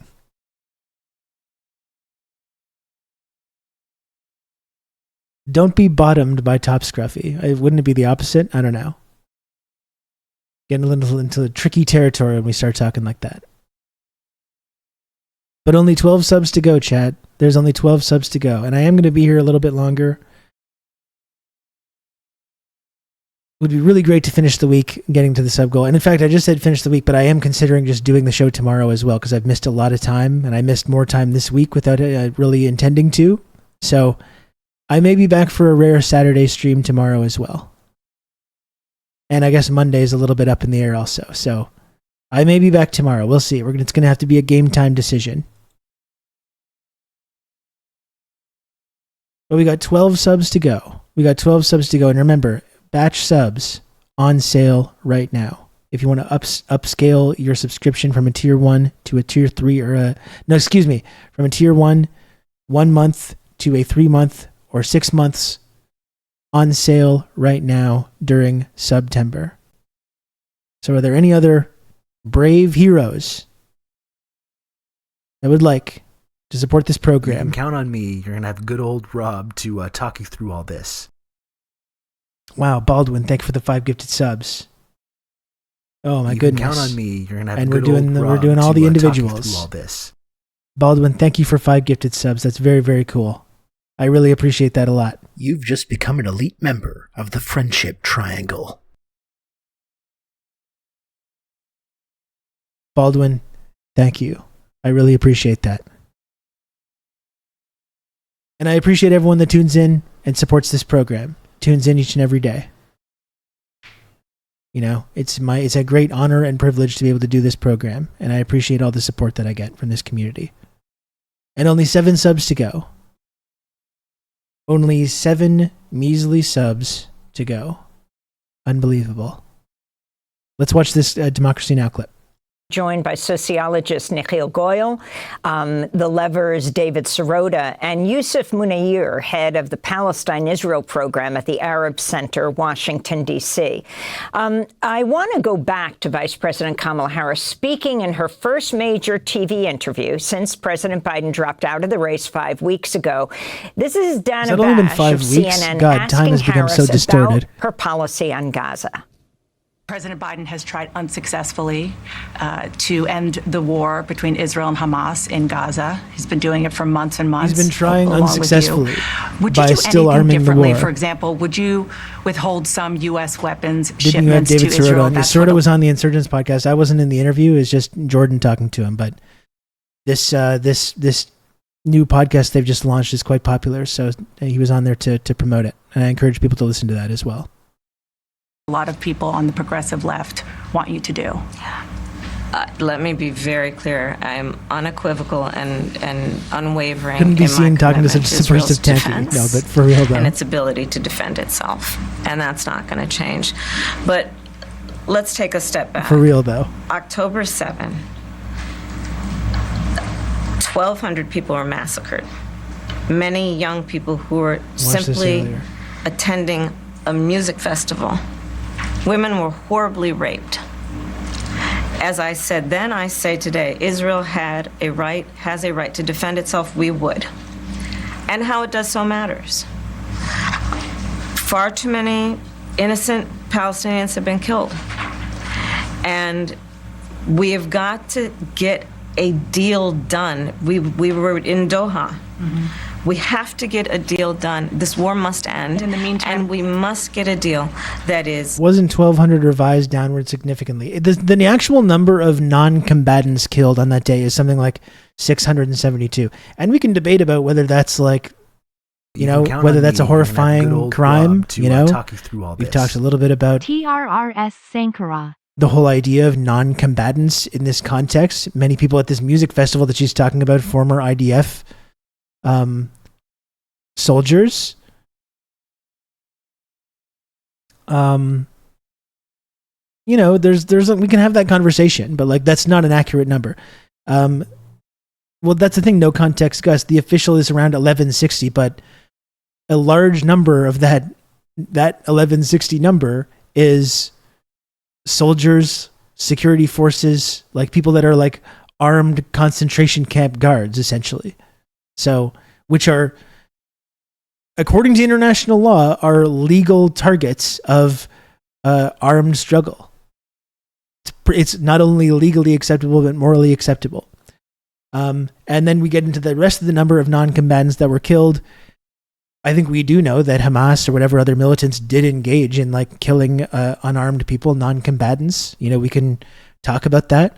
We do know as well that the Israeli military was responsible for killing people as well in these kibbutzes, escaping from this music festival. We don't know, and we may never know the actual number of what that is. So that's the problem with that. So when you say 1,200 people were massacred, no, that's not accurate. A large chunk of that number are security forces, armed concentration camp guards at Israeli military checkpoints. And a large portion of that number, we don't know how large, were people that were killed by the Israeli military. And that's not even a conspiracy or anything at that point. There's been plenty of reporting on this that verifies this.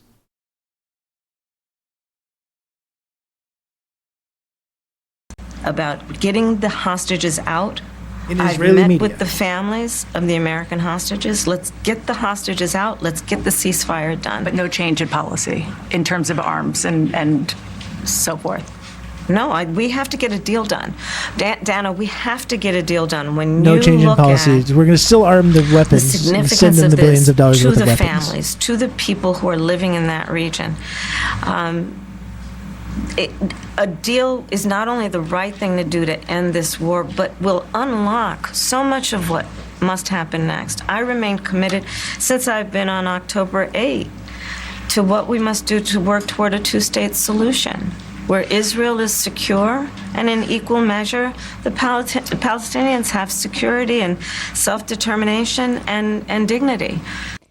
That's Kamala Harris. For more, we are joined by Yusuf Munayir, a Palestinian-American analyst. You have to get a deal done. It's perfectly Trumpian. Again, like she mentioned, the two-state solution. It's purely meaningless liberal pablum at this point. This idea about a ceasefire deal, it means nothing. It means absolutely nothing. And when she says, no, there's going to be no change in policy in terms of arms shipments to Israel, that would be a ceasefire. There would be a ceasefire right now if they stopped sending the weapons, which she's not going to do. It means nothing whatsoever.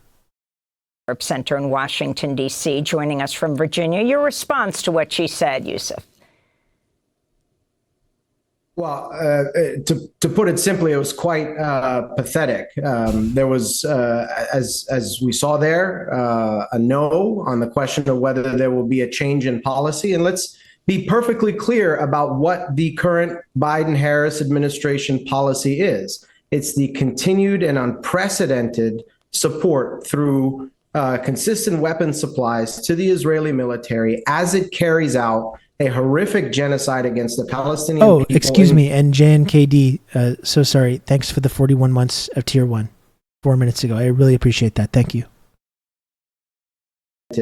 Support through consistent weapons supplies to the Israeli military as it carries out a horrific genocide against the Palestinian people in Gaza, where somewhere between 40,000 and perhaps up to 200,000 people, according to some estimates, have already been killed. 80% of the structures in Gaza have been damaged or destroyed, and nearly 2 million people are homeless, displaced, and living under dire humanitarian conditions due to a tightening siege. That's the policy that Vice President Harris is committing to continue.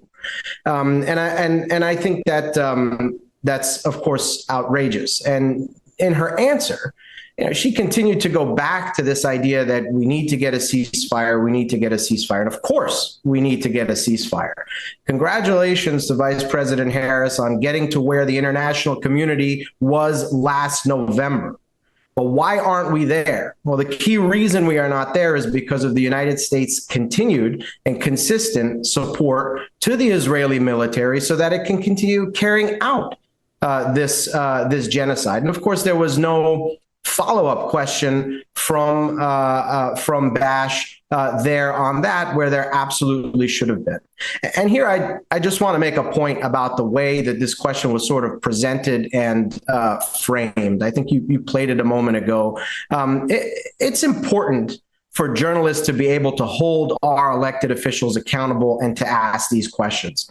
But I'm wondering, who was the journalist here holding the candidate accountable to? The way that this question was framed, will you consider ending or modifying aid to Israel, as some folks on the progressive left want you to do, earlier suggests that the journalist is trying to hold her to account to some sort of position in the American center. But that's not where people are. In fact, the vast majority of Democrats, as we've seen in polls, time and again, are now supporting an end to arms to Israel. The majority of independents are supporting an end to arms shipments to Israel. And in fact, nearly 40% of Republicans are at that place now, according to a recent CBS poll in June, that they also support an end to arms to Israel at this time. That's where the Biden-Harris administration is, to the right of 40% of Republicans. So the real question should have been, when are you going to start enforcing U.S. law as it relates to arms shipments? Because what we are doing right now with this U.S. government policy is in violation not just of international law, but also of American law. And Vice President Harris made it very clear in other parts of her interview that she wants to be a prosecutor. She wants to enforce the law. But Israel here is clearly getting an exception from the Harris campaign. Do you think there's any difference between Kamala Harris and Joe Biden? Everywhere Joe Biden went, including, we're going into Labor Day, Biden and Harris will be together in Pittsburgh, big labor rally. When he went to see the UAW months ago, when he was running for president, they were supporting him, but also many were holding up signs around Gaza, calling for a ceasefire. You have that interview done yesterday, Thursday, I think around 1:30. At around 5 in Savannah, where she and Walz held a big rally, a massive rally of thousands of people, she was also interrupted by pro-peace Palestinian supporters, Yusuf. Well, look, there doesn't seem to be any noticeable difference on policy. In fact, she said as much yesterday during the interview. And if there is any indication that there is going to be a difference, it might be, as hard as it is to believe, that Harris could be worse than Biden. The president, despite his unprecedented support for this Israeli genocide over all of these months, has in the past come out and said that there is indiscriminate bombing by Israel, that Benjamin Netanyahu, it's fair to believe he's playing politics with the ceasefire, and that's why it's not getting done, that the protesters, as he said at the DNC convention, have a point because of how many civilians are being killed. That's not something we've heard from Kamala Harris so far. We've just heard the sort of pro-Israel talking point boilerplate that she led with yesterday, and an empty answer on policy change. Let's talk about the uncommitted vote and what happened at the DNC. You have many people represented on the stage on many different issues. A call of the uncommitted vote, the more than 30 delegates from around the country and the 300 self-proclaimed pro-ceasefire delegates, though I'm sure if a poll was done, there were many more, calling for a Palestinian-American speaker on the stage. Can you talk about what happened there and where uncommitted goes from here? Rob, they, in their sit-in... Wow. Oh, goodness. Oh, goodness gracious. Sikalufakis. Wow. Thank you so much for 10 gifted subs. That's very, very kind of you. I really, really, really appreciate that. Thank you, Sikalufakis. Thank you, thank you, thank you, thank you, thank you, thank you, thank you, thank you, thank you, thank you. That's 10 thank yous for 10 gifted subs. Being very disappointed by not having a Palestinian-American address the convention, called for Kamala Harris to come to Dearborn by September 15th to meet with the Palestinian community there. Well, I certainly don't speak for the uncommitted movement, but it's very clear that that did not take place at the DNC. There was no Palestinian speaker allowed to be on the stage to speak their truth about what is happening to Palestinians, thanks to U.S. support for Israel. And that request from the uncommitted movement was, I think, the simplest of asks. Listen to what a Palestinian has to say. And if, the Harris campaign, and if this is representative of what her administration is going to do, does not even have the political courage and wherewithal to hear from a single Palestinian speaker, how are voters who care about this issue supposed to believe that she is going to have the political courage to do what it takes to press the Israelis to end this genocidal campaign in Gaza, and moreover, to actually get to the policy goal that she did mention in her comments in her interview, which is, of course, a Palestinian state and some form of self-determination and dignity. So I think clearly there was a failure of a test here to demonstrate that they're willing to do something, anything on this issue. And it was also reflected, frankly, in how unprepared she was for the answer that she gave yesterday on a question that everybody knew was coming. She simply could not give a clear answer on what change needs to happen to get to the ceasefire that this administration has failed to deliver. Joe Biden Munayir is head of the Palestine-Israel program at the Arab Center, Washington, D.C.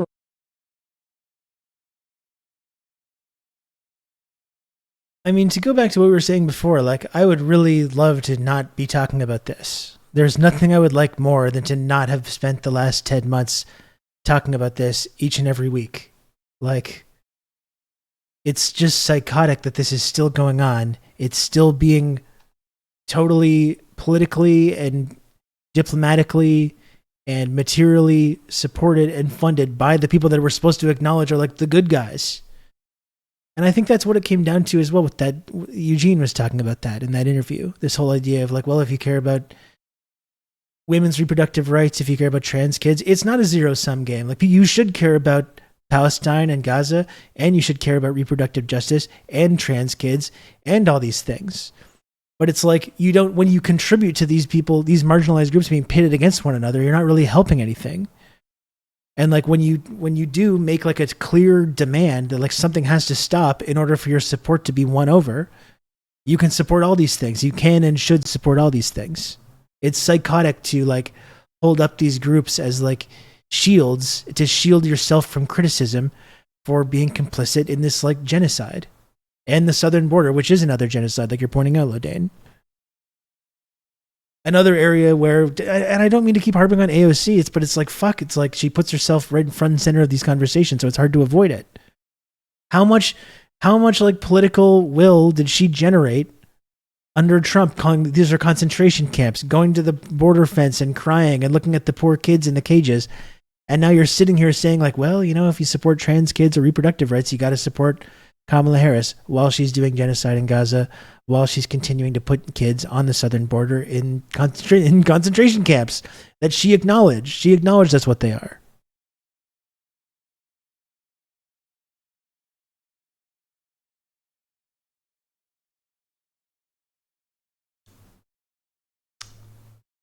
Anyway, you know what? I think I'm going to be back tomorrow, folks. Barring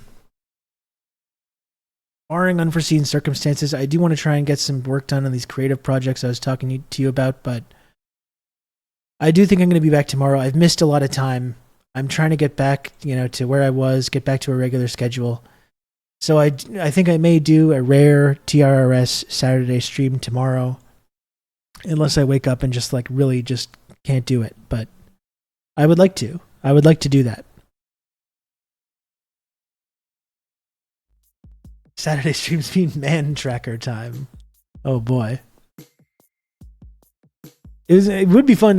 Maybe not that, because I think we did enough of that last summer, but doing some more reality show content to make these streams a little bit longer.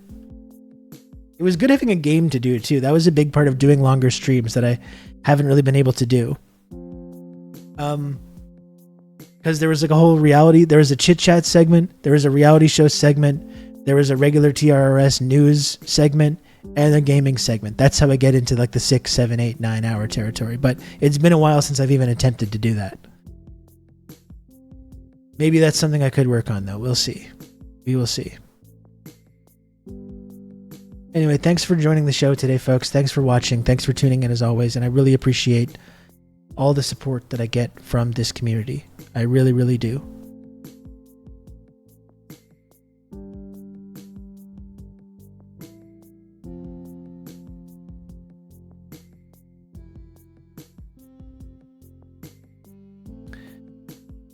And I'm going to get out of here before anyone else subscribes and forces me to sing, because I don't want to.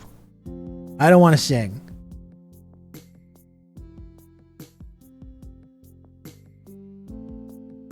I don't want to sing, so no one else subscribe. Except Trans Women is looking for a gifted sub, if there's any brave heroes in the chat.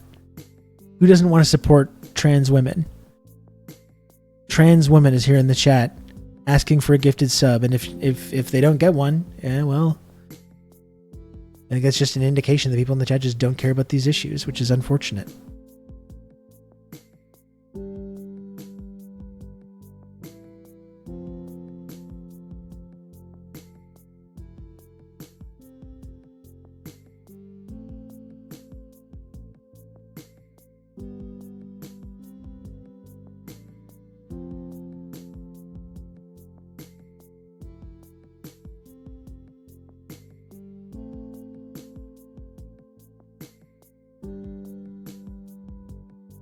Varied news coverage is part of a well-rounded breakfast, as we're always saying around here. Thank you again, folks. Thanks again for tuning in. I appreciate you all very much.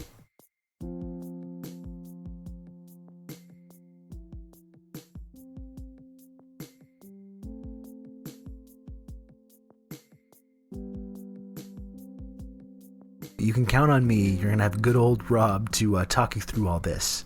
Baldwin, thank you for the gifted sub. Another gifted sub. I really appreciate the support today, Baldwin. And thanks for gifting a sub and for supporting trans women.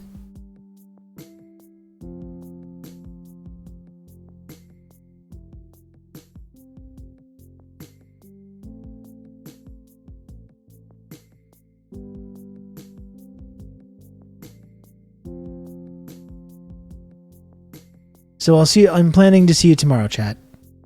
We'll see what happens.